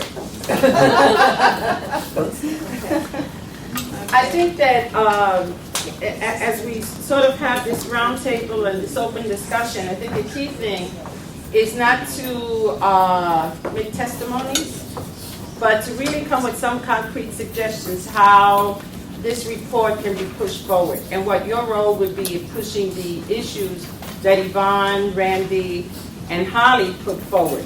Because if not, then we're just sort of talking, you know, and it doesn't go anywhere. I think the situation is so critical, especially to small and mid-sized organizations across the country. And of course, in New York State, we're losing institutions almost daily, right? And the question becomes, how then do we make this issue visible? How do we change the landscape? How does this report feed into it? And I would say, in terms of the presentation of Randy, what is the content of that knowledge? Because we speak about knowledge, but we don't say who determines what knowledge is and what quality knowledge is, or which knowledge you should have or not have. So that's what has to be part of the conversation, because then we talk about pushing knowledge, but the same old framework and the same old information, excluding, right, the majority of the population that makes up this state and this nation. So then we even have to examine what knowledge is, right? So I turn it over to Sonia. So let me just say my style of facilitation is going to be a little harsh because I know that, you know, we do get into very long discourse, but I really want you to focus on the content of the presentations that you heard in terms of solutions or how you fit into it, what next steps are, follow-up, or questions for the panel. And then if I find that we're sort of getting a little long-winded, I'm going to, you know, gently nudge you to move on or cut you off. So I apologize in advance, you know, if anyone gets their feelings hurt, and it's not personal. We're on a time clock.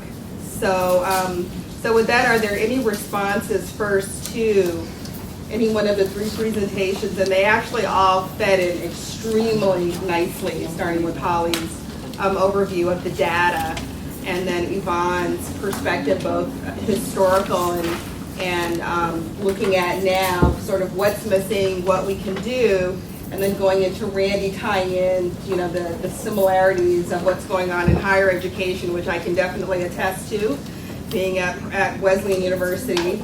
The numbers are even worse than the numbers that you stated for public institutions.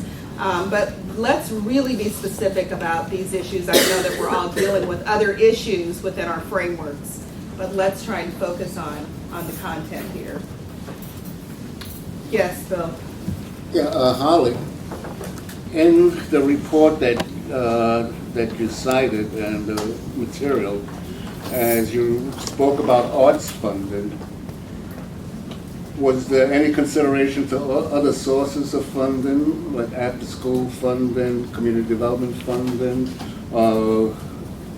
health funding, that many of us have access to support our day-to-day operations?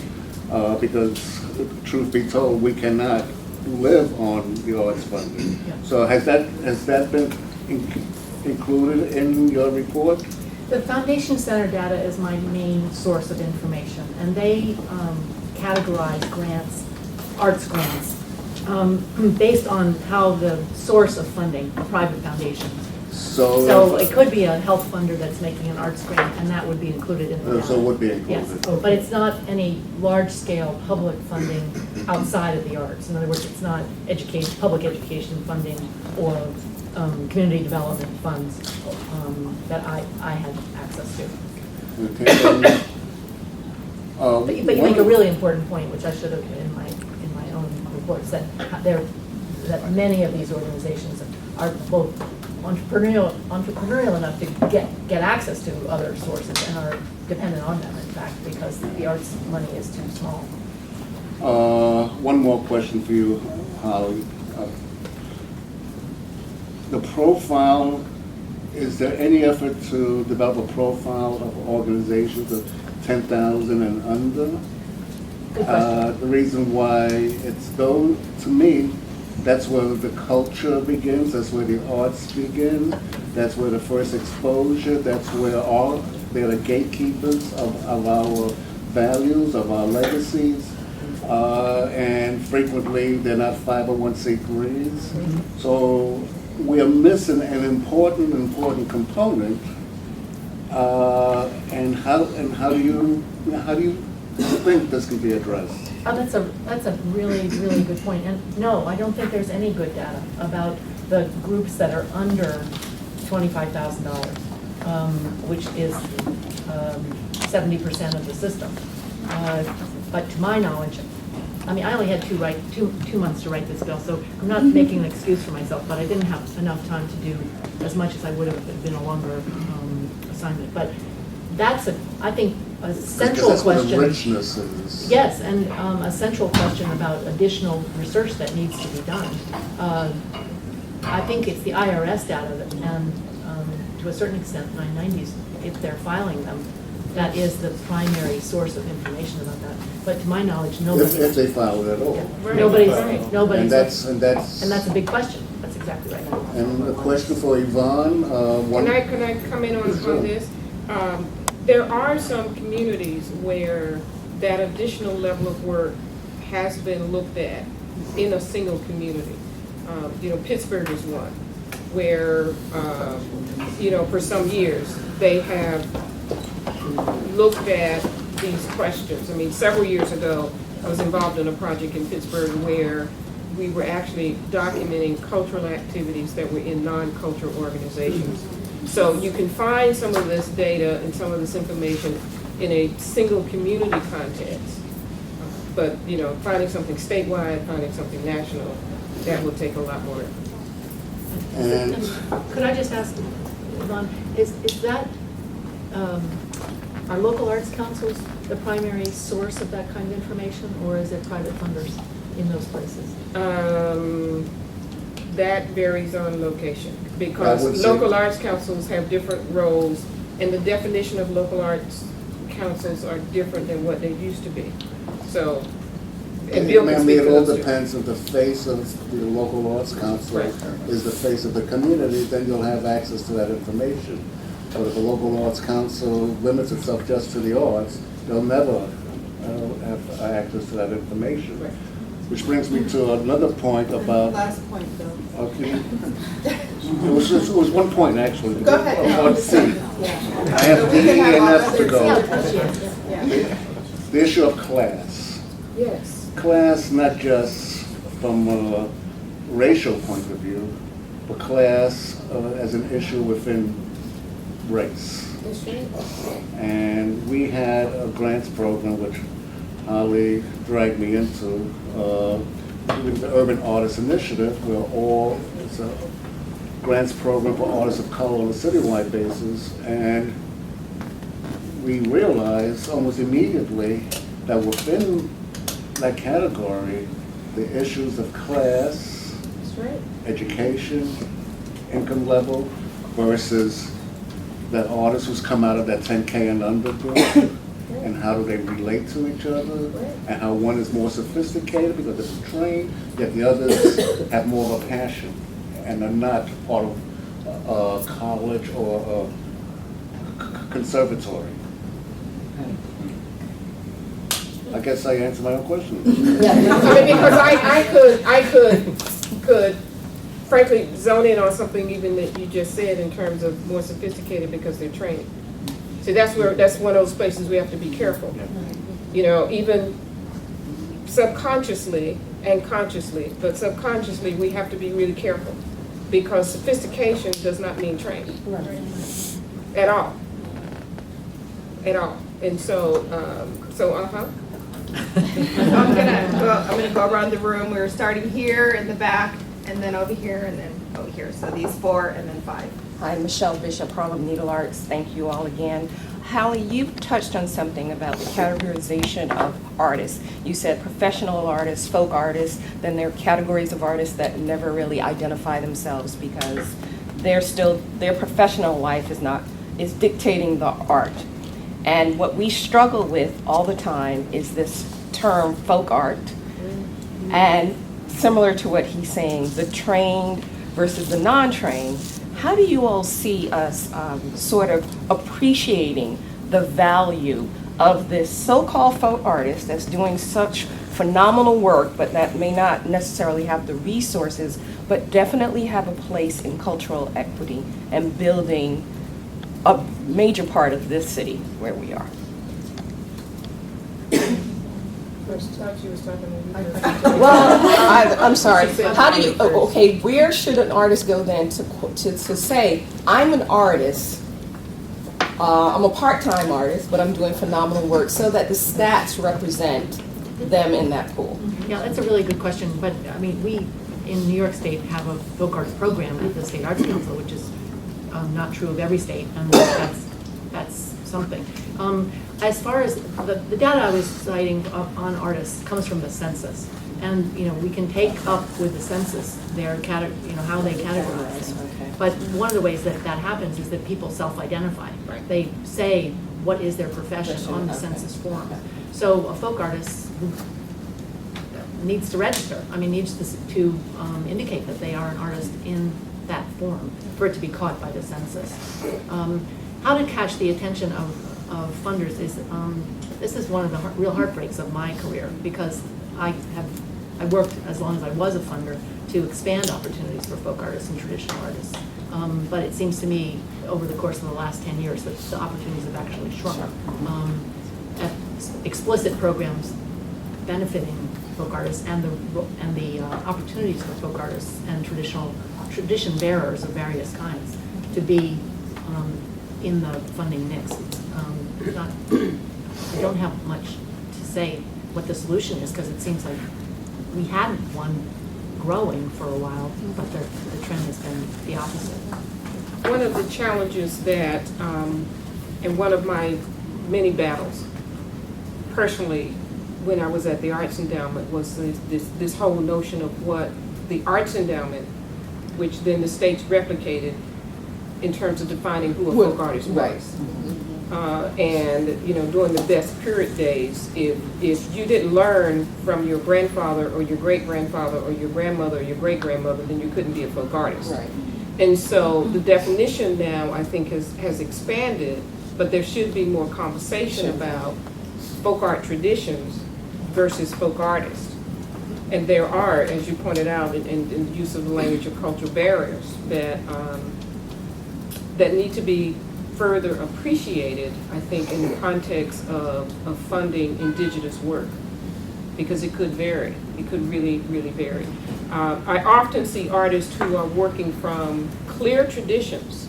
They're working out of clear traditions, but they're creating new work. And some funders don't know what to call them. Are they, is it modern dance or is it Asian dance? They don't know what to call them. And so I really hope there will be more conversation as we move forward to look at those kinds of issues. Can I add one point, which is Yvonne talked about at the top of her remarks the issue of language, and there's so many words that we need to throw in the trash and start again. But the more I've been thinking about this, the more I think we almost need to abandon the word arts and pick up some others that are more encompassing and less loaded. Now, culture is just as loaded as arts is, but it is a little bit broader and it is a little bit more encompassing. And so that's just an extra comment about the language. Sometimes the thing that trips us fastest. Thank you. The gentleman behind the podium. Hi. Well, I'm a folk artist. My remark wasn't going to be about folk arts, but I'll make it anyway prior to just a quick point that folk arts and folk arts programs recognize the emergent quality of folk arts, and that within conventions and traditions that artists always innovate because they change all the time, and there's a distinction between that and tradition-based contemporary forms. But that wasn't going to be my point I was going to make. I was going to respond to what Randy was saying and to say that as a cautionary note, that relationships between universities and community-based organizations sometimes institute a new kind of hegemony where there's a tremendous asymmetry between the resources that the university has and the community-based organization has, in spite of a rhetoric of whatever, mutual engagement or cultural democracy that the university puts out. So I think a challenge there is, first of all, to broaden the organizations that are involved in this new thinking about participatory, animated, artistic expression, and also to have a real critical reflexivity and a kind of renegotiation of the relationships between universities and community-based organizations. Community-based organizations often have a teeny fraction of the money and the resources, both human and financial, that colleges and universities have. And it's often quite in the self-interest of universities to promulgate something involving outreach and relationship with communities. And there's a whole bunch of complications with that in terms of appropriation of land, political position of the community and such. So I think that it should be opened up to all these sorts of considerations. And thanks for that, because I think, to me, one of the crucial issues in moving forward with what would constitute an equitable partnership, a mutually beneficial partnership, is to look not simply at the asymmetry of resources going in, but the ways in which the terms of civic engagement that have become part of the lingua franca of selective colleges and universities can actually exacerbate that asymmetry by treating civic engagement as something that's delivered at the expense, in a way that exhausts the community, right? This is where everyone is now going to be engaged, and I think it's really interesting.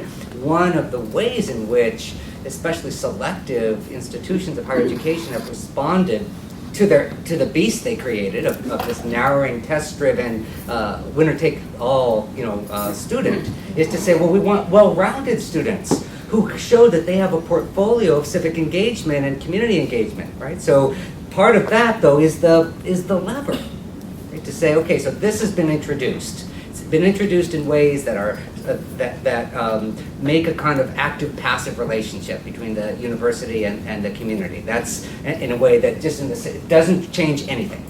Right? But the question is, for folks who are now coming into the university, who themselves may be trying to change that, for Imagining America that is trying to rethink how do you tell?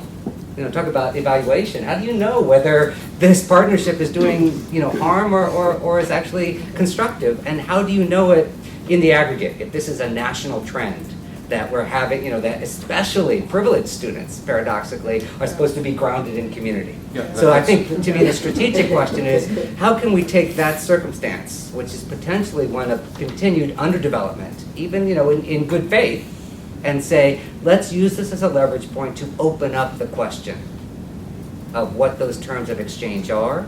And that to me means then having, when Susan Sturm was calling full participation, the question of, so who is at the university? Who is hired? What are the terms of exchange? What happens inside and outside? If the university is involved in urban or regional redevelopment, how do you know whether that's something that's beneficial or continuing to add to the poverty of the community? And there are many different models. So that to me is an organizing opportunity.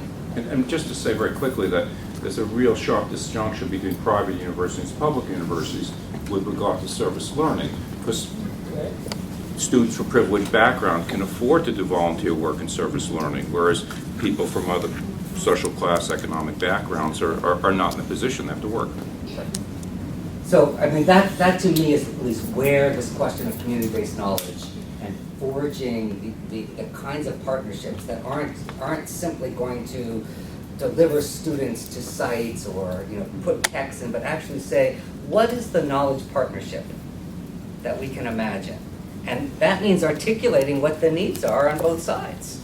But if there's an uneven but still mutually marginal relationship amongst the folks who are in the best position inside of universities to push this thing in a different direction, and folks outside, what needs to be recrafted, refigured, and again, what kind of national leadership? Because it can't just happen. It's going to be perpetuated in silence in the closet, right? If it continues just to be a one-off, bilateral, individual kind of relationship. What does it mean to make this something that is a national focus?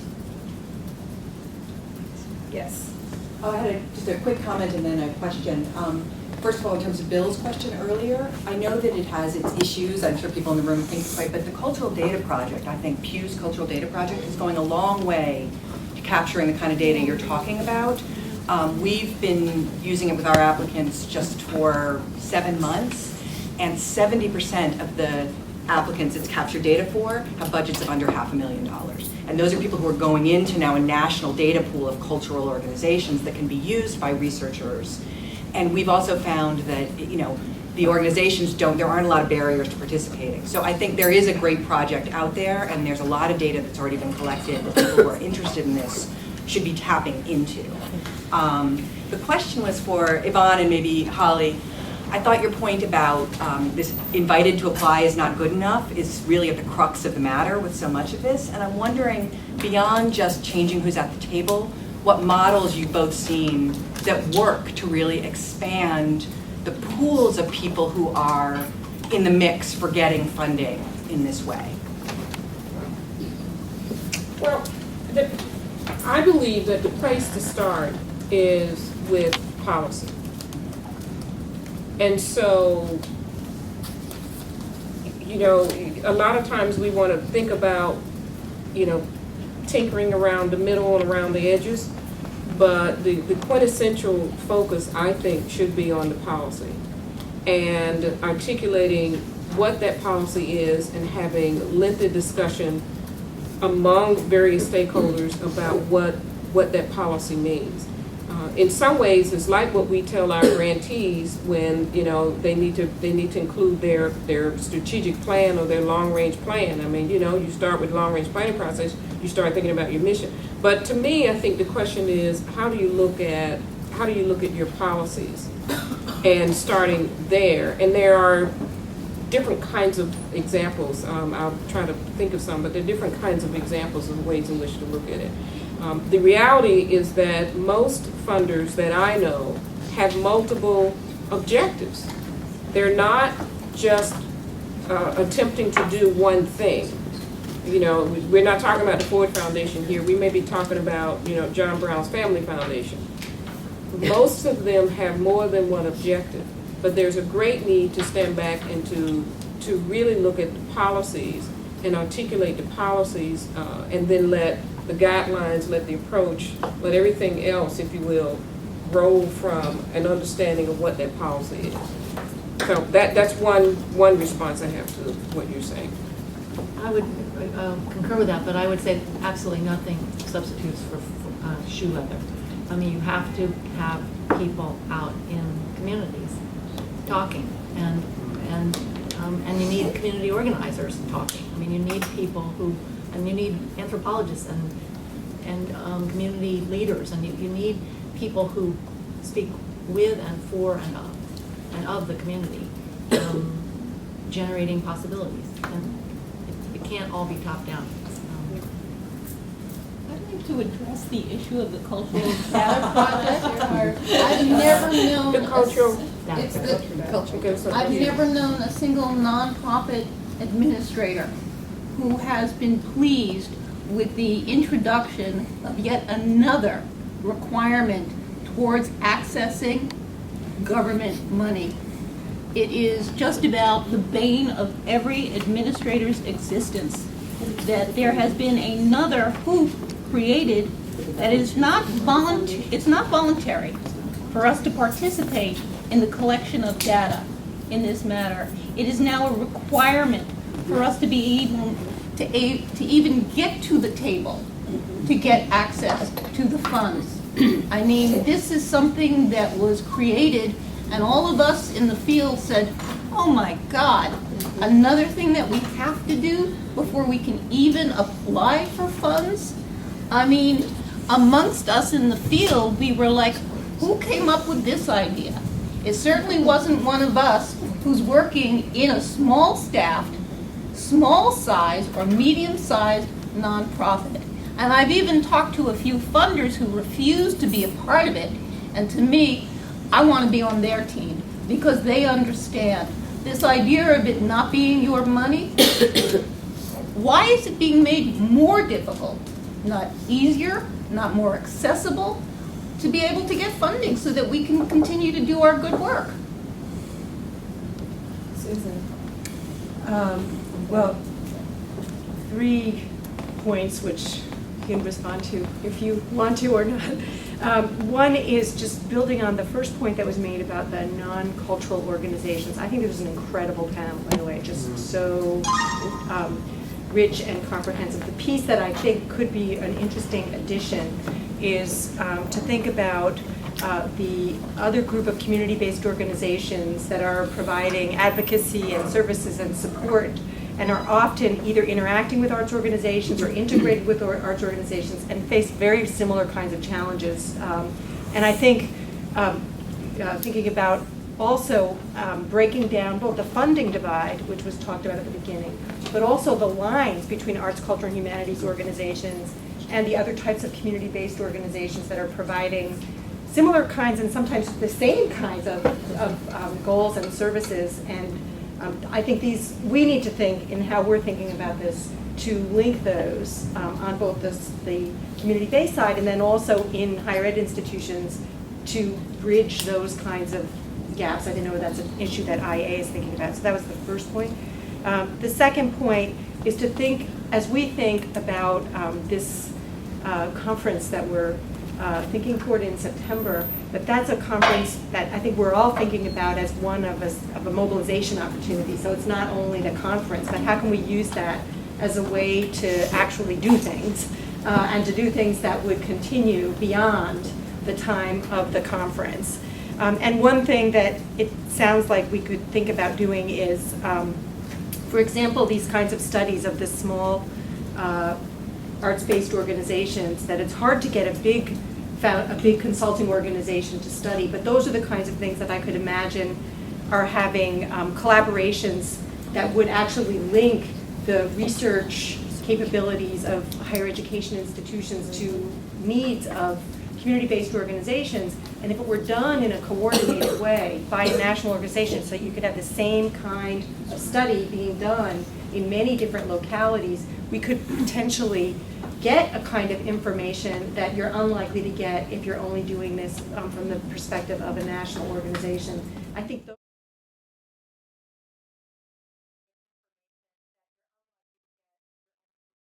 from the perspective of a national organization.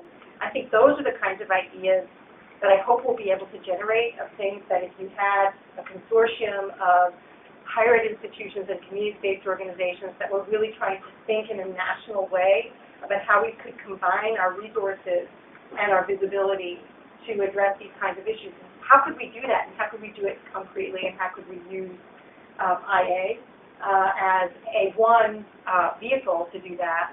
And then just connected to that, which goes, I think we really need to combine the policy issue with real examples. And I think just a concrete response, like what would be needed is we need to construct the network that happen naturally to the foundations when you have a lot of resources and capital. And those networks need to be very deliberately constructed, and that the foundations themselves should be devoting time and energy and outreach to constructing networks so that the community-based organizations will have input and also be at the table when the decisions are made. And what does it look like when it's actually done? When you construct networks of opportunity and social capital that are done collaboratively in unusual ways with community-based organizations. Those are the kinds of things, if we could come up with examples like that and strategies like that and pool our resources, then this could be not just a conference, that this could be an opportunity to build on the amazing work that you're all already doing, but to bring the resources of a national organization to bear on that work.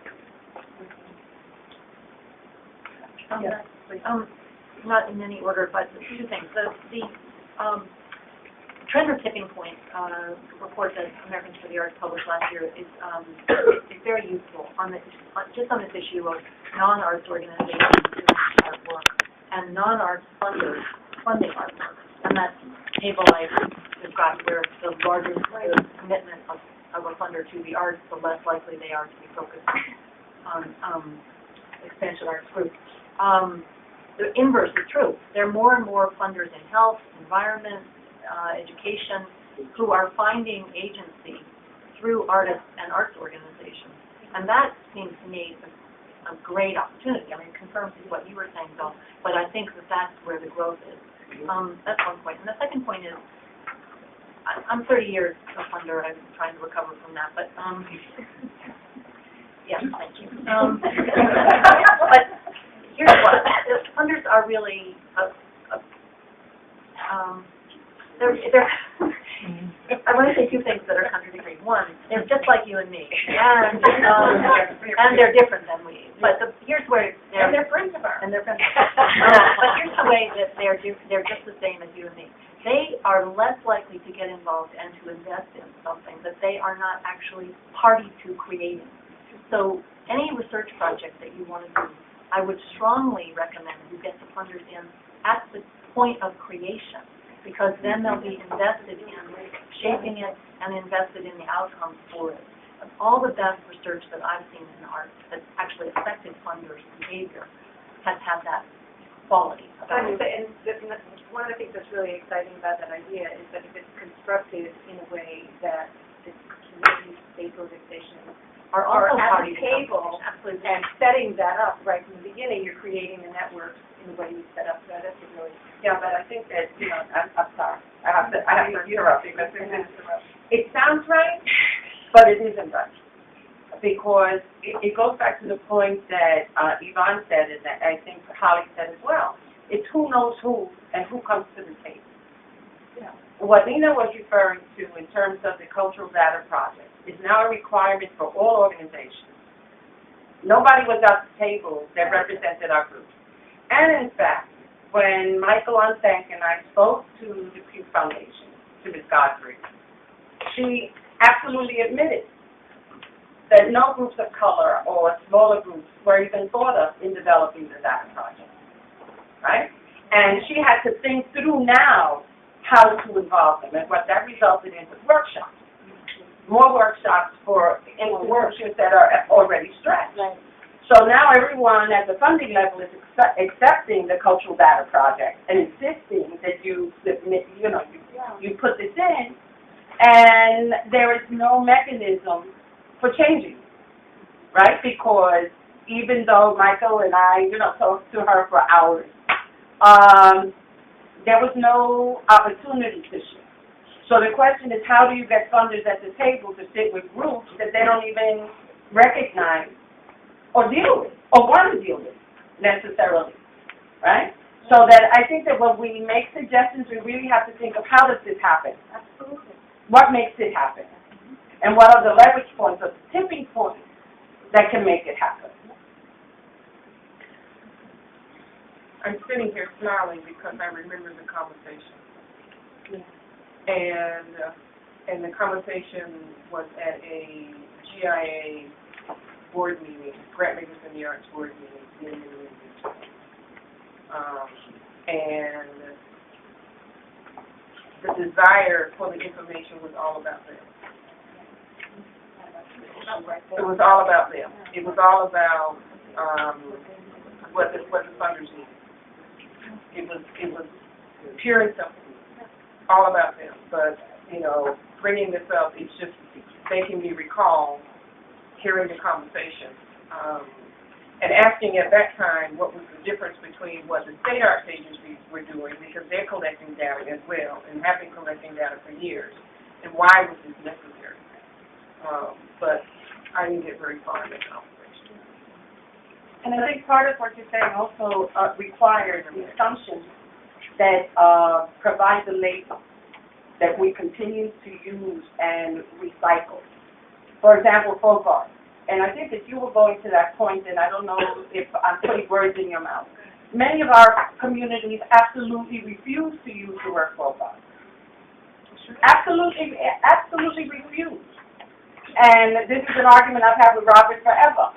They absolutely refuse to use folk art, but are forced to apply under that because there's no other category that recognizes the cultural differences and the aesthetic differences that different groups bring to it.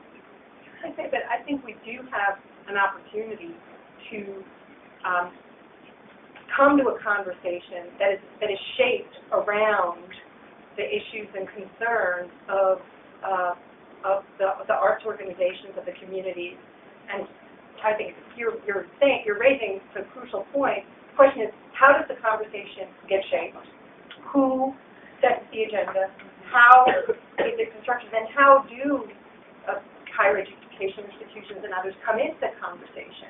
I think we have an opportunity to in part because we're doing it. We may not get any money, but it's not the issue. The issue is how you frame it. And we do have the opportunity because we have a national organization where institutions are self-funding. We can think of ways to support the active participation and the leadership of the community-based organizations to help set the terms of that conversation. Then we can have a different kind of conversation there. And then we can say, well, where can this go? And only if it goes forward in the terms that we're describing does it make sense to take it forward. If it's exactly the same thing, then it's only repeating history, which we don't want to repeat. Yeah. We had, the lady in the back. Yeah. Yes.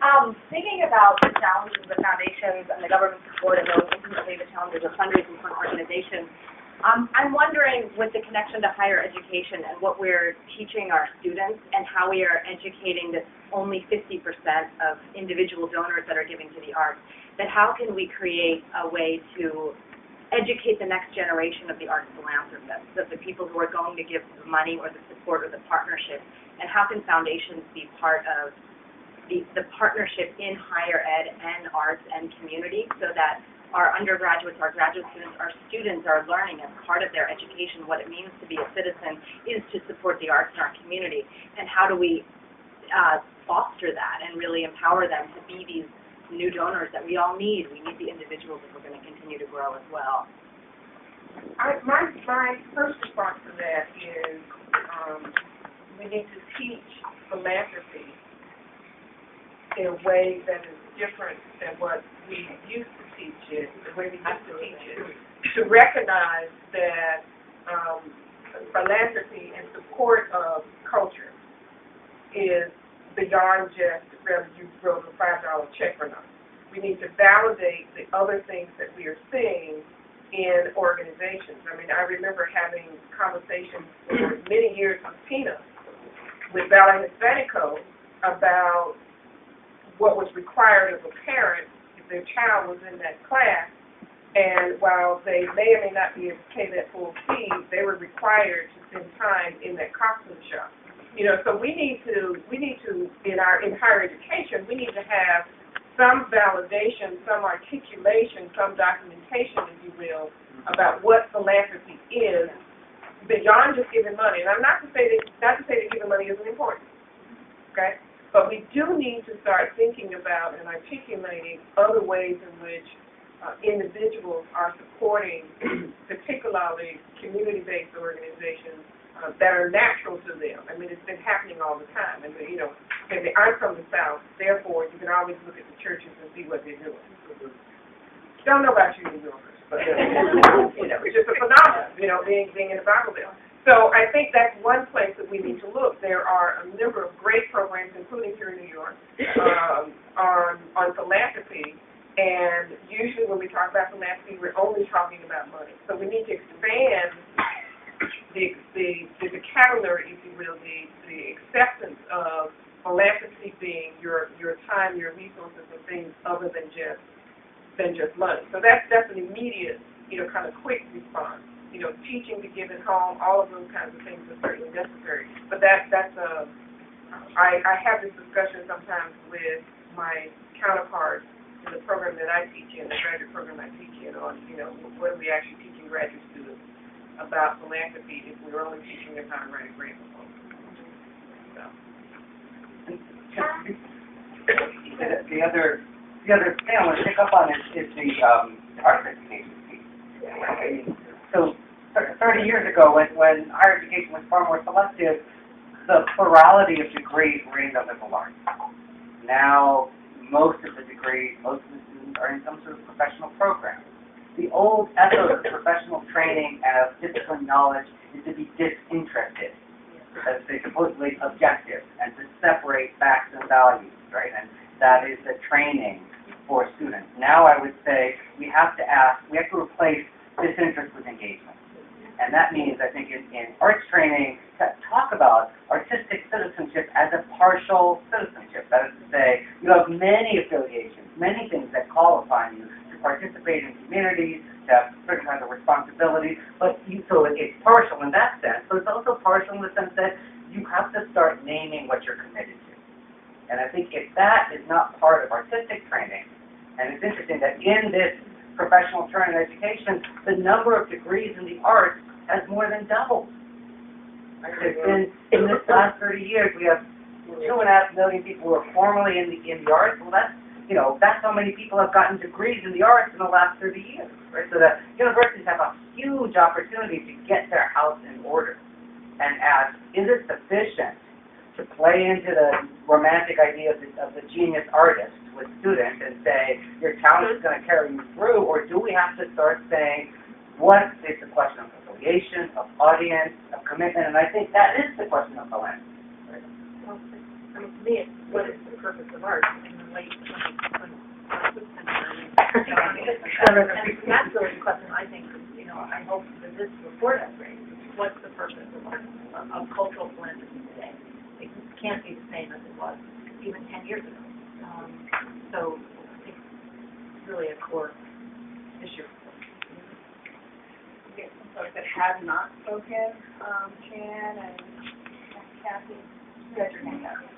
And then we'll go through that. This is terrific. Some things I'd like to say, but just, I'm thinking about civic professionalism. I'm thinking about another shift in how arts training was meant to be really disinterested. You just studied the craft, however you do that. I'm not sure, but that certainly was the rhetoric. There's increasingly this language about that students have to be prepared for a real profession where they'll get real jobs. That's no longer a no-no. That's no longer this negative thing that you're not allowed to do. There's a demand for that that's growing, which I think is really good. So that they're getting an education, and to some degree maybe a liberal arts education, where it's not all about the training, but also thinking. There's a sense of where is this going in the world, for which, unless they're connected to the people who are actually in the world making art in all different ways, it's going to be a futile experiment. It will be some idea about where could this go in the world that you can't actually get out. And there's a sense that you might also participate in the civic piece. You might actually participate in democracy at the same time, that's not something you do like a couple of Saturdays. And it makes me think of, for example, Holly, when you talked about the hyphenated artists, that you see more and more artist activists, et cetera, et cetera. So I guess what I really want to ask Holly and Yvonne, Randy and I talked about this a lot, but I especially want to ask the two of you, given the really bleak picture of the funding community in relationship to the arts, and given all the challenges that many people have stated here about higher education and working with cultural organizations, I wonder if the two of you have some good examples of ways that you've seen students and faculty, because of course people in higher ed aren't all monolithic. There's all these counter narratives that run through higher ed too, and people doing it for different reasons. I wonder if there are examples you've seen that you'd like to see brought to scale of how higher ed works with arts organizations, and students get these models of ways of being artists in the world that are broad, and that are as good for the arts organizations as they are for the students and the faculty. One that comes to my mind, and I'm a little out of date with it, is the CAP program at CalArts. I think it's 20 years old now. But to me, it's gone through many different iterations. But where I left off about 5 years ago, something like 60% of the student body and an equal number of the faculty were involved in this program, which places students and faculty members in relationships with community organizations in a way that will benefit everybody. And it's actually a fairly, as I understand it, democratic process. But the other thing that is intended is that the young people associated with these community organizations have time on the CalArts campus, and a number of them are matriculating after their participation in this program.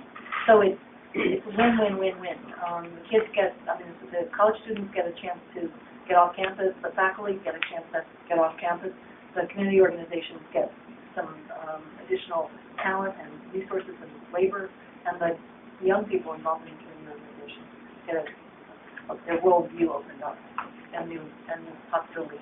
So that's always been a particularly strong momentum.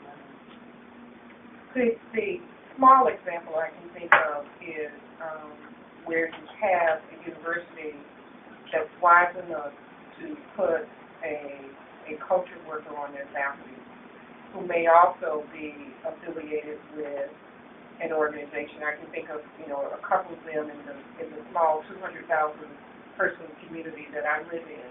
And because of the relationship with higher education, that theater company, because the artistic director is also was hired by the university and have insurance.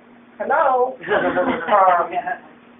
That theater company is able to continue to do the work, and students are interacting both with professional artists in that context, and there's stabilization in that organization because it's important support for the nonprofit because the salary of the key person is picked up somewhere else. So that's a really small kind of example, but it's one that I frankly wish in some settings some universities would do more. Let me just try these two questions. I saw your hand up, and then you two, and then we're going to be out of time. So if we could make the questions, really specific. I'm sorry, yeah, in the back here. Really specific. Okay. I'm just wondering, I'm a student that is in the arts, and I see that a lot of opportunities that our students have are mostly the passion for the arts and exposing yourself as an artist, as opposed to finding what the funding is like, how it is to work or have your art in a bigger institution or to work on the business side or the administration side. So I think that thinking about a program, and this is back to your question, how do we mold the future of the arts and the future of funding in the arts and for institutions as well as community-based organizations? I think that it's very important to not only teach students the passion of the arts, but also to teach students how to go about funding, how to be a businessman or a businesswoman, how to not only be a painter or a writer, a poet, a singer, but also to be on a panel and be able to talk about it intellectually and as well as mentally, spiritually. I think that there's always this gap between the arts and being a painter and being spiritually into it, and then the other side of intellectually being able to dissect the arts and see how to reach the community, how to make things marketable in an institution. I think that they need to come together, and if they don't, then we will fall into the same structure, the same Eurocentric structure that has been working for us for however long it's been. Yeah. Right. Yeah. Very, very well said.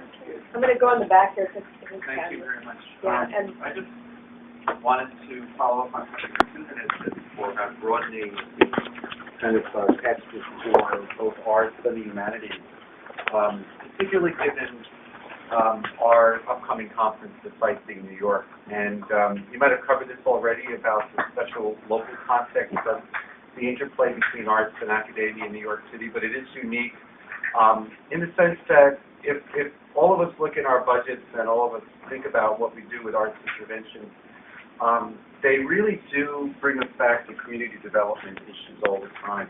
And I come away from each IA conference. I teach here at St. John's, but I've been a member at IA conferences and worked very deeply in my own community in the Bronx. And I come away with it knowing and being convinced that the arts and organizations that are really doing work on the ground are sharing a common goal with universities, in the sense that they're not only perpetuating ideals of expressive culture, but they're actually building communities. And I really hope that as we start planning for New York City, that we keep that in mind as a kind of strategic shared goal, because there's real politics involved in that we have to take account of.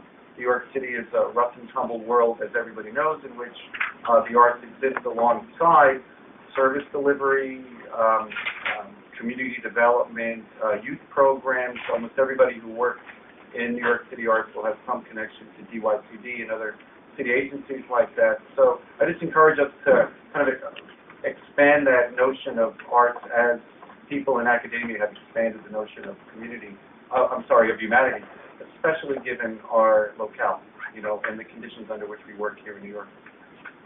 I apologize to those of you that had your hand up and were not able to speak, because we have 5 more minutes, and I would like to have the panel give last word, final word. I can speak here. We just want to collect all the questions. Okay. I give up my level. Okay, all right.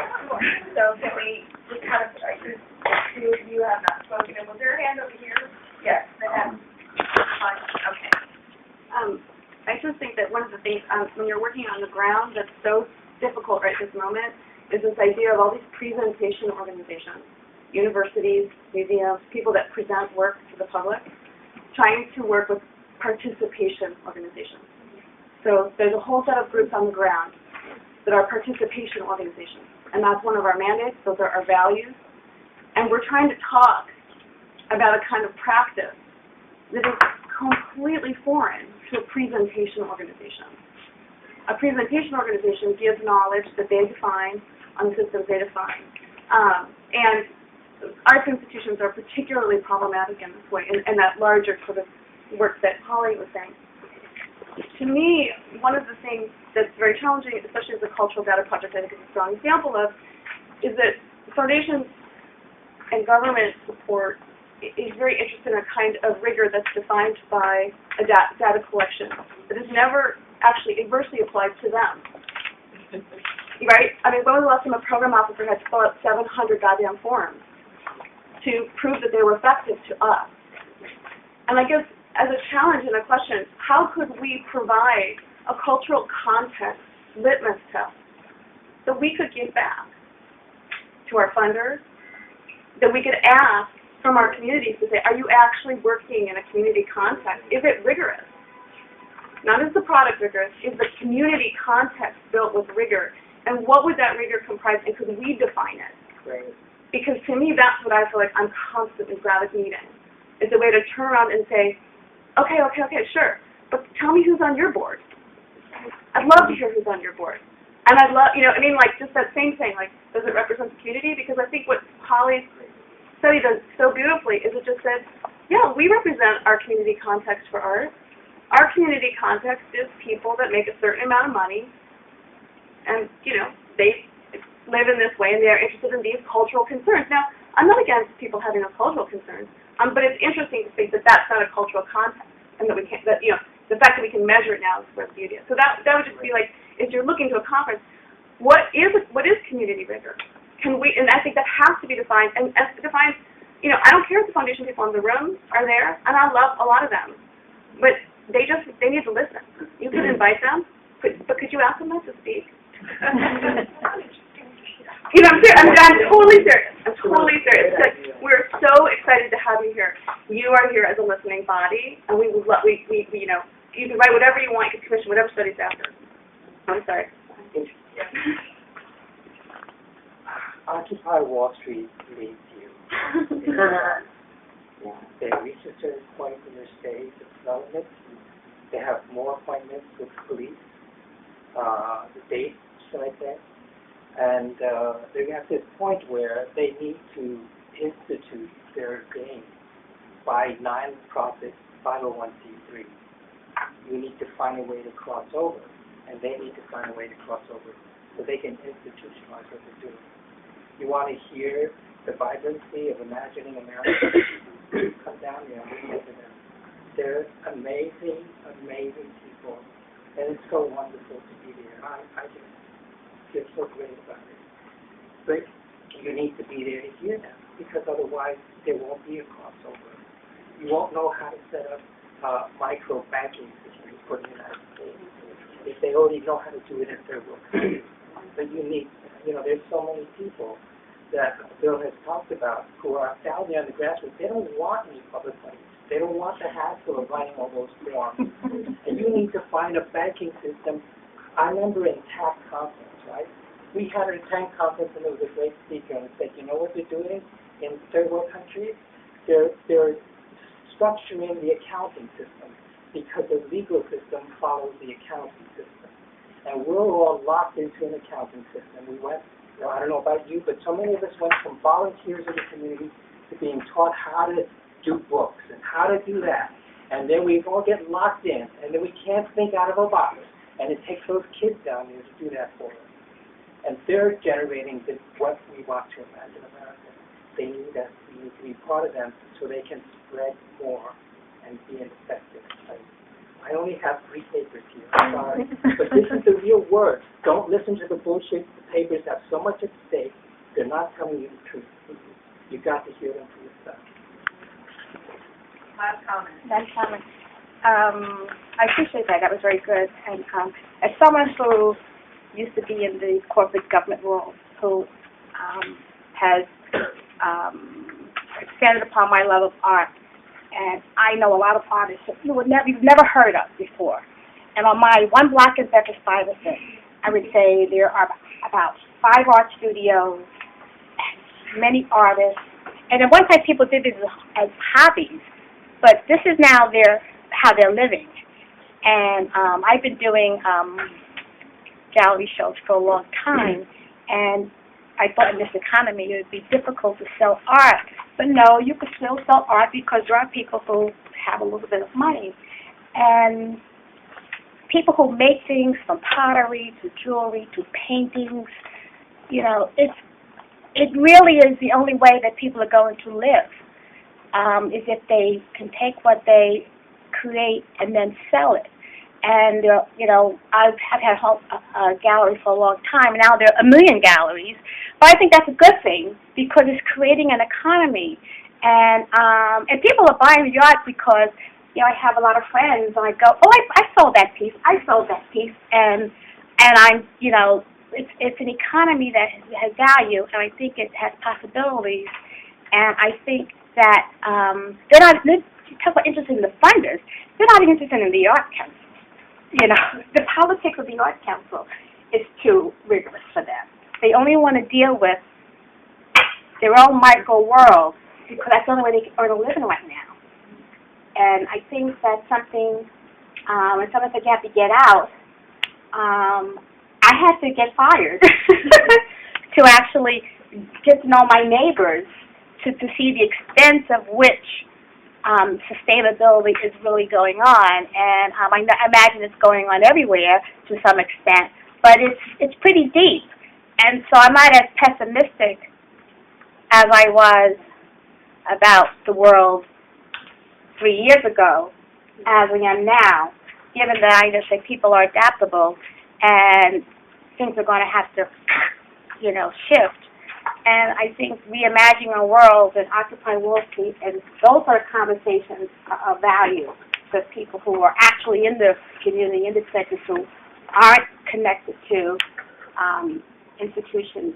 Because institutions are, are not accessible.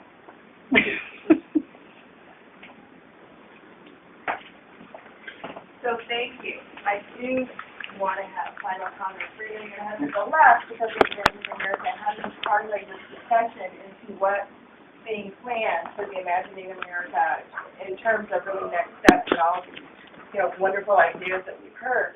So let me start with Yvonne in terms of words of wisdom, final words of wisdom. The work in our community has to show up, even if you're not invited. And may we all live long enough to be of service.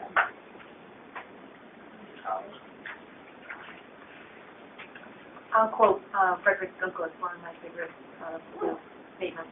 He said, "Power can seek nothing without a demand. It never has, and it never will."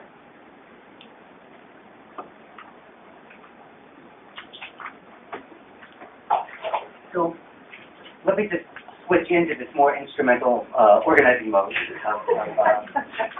of working towards this conference. Again, Imagining America is a consortium of 90 institutions of higher education. For us, having this conference in New York City is also an organizing opportunity. Organizing opportunity to start out a planning process by bringing to the table people from university and community organizations to try and surface what the real agenda is. I think we've heard today how crucial critical knowledge is. How can we begin to build on that and build it towards a kind of organizational capacity that is going to begin to be able to address some of the issues that we face. So the idea of this conference is really to be an occasion both to begin a process that crafts that knowledge together, that sets the agenda, what the crucial questions and frameworks of evaluation are, and how we can expand those, and then to use the conference, which is a national convening, to bring people together from around the country to say, what would it mean to scale up? What kind of leadership, what kind of organizational capacity is necessary? So we're also therefore inviting everybody here to a process that starts on the ground in a way that I think is unfortunately altogether too unusual, right? That usually it sort of starts on one course and hits against the wall. And that would be a session, that the next session before that would be February the 3rd. But we would hope to reframe some of these issues, hear what some of the concerns are, form working groups, and then move forward to actually planning and programming the conference on a basis. Thank you very much to our panel. Thank you very much to Martha, Virginia,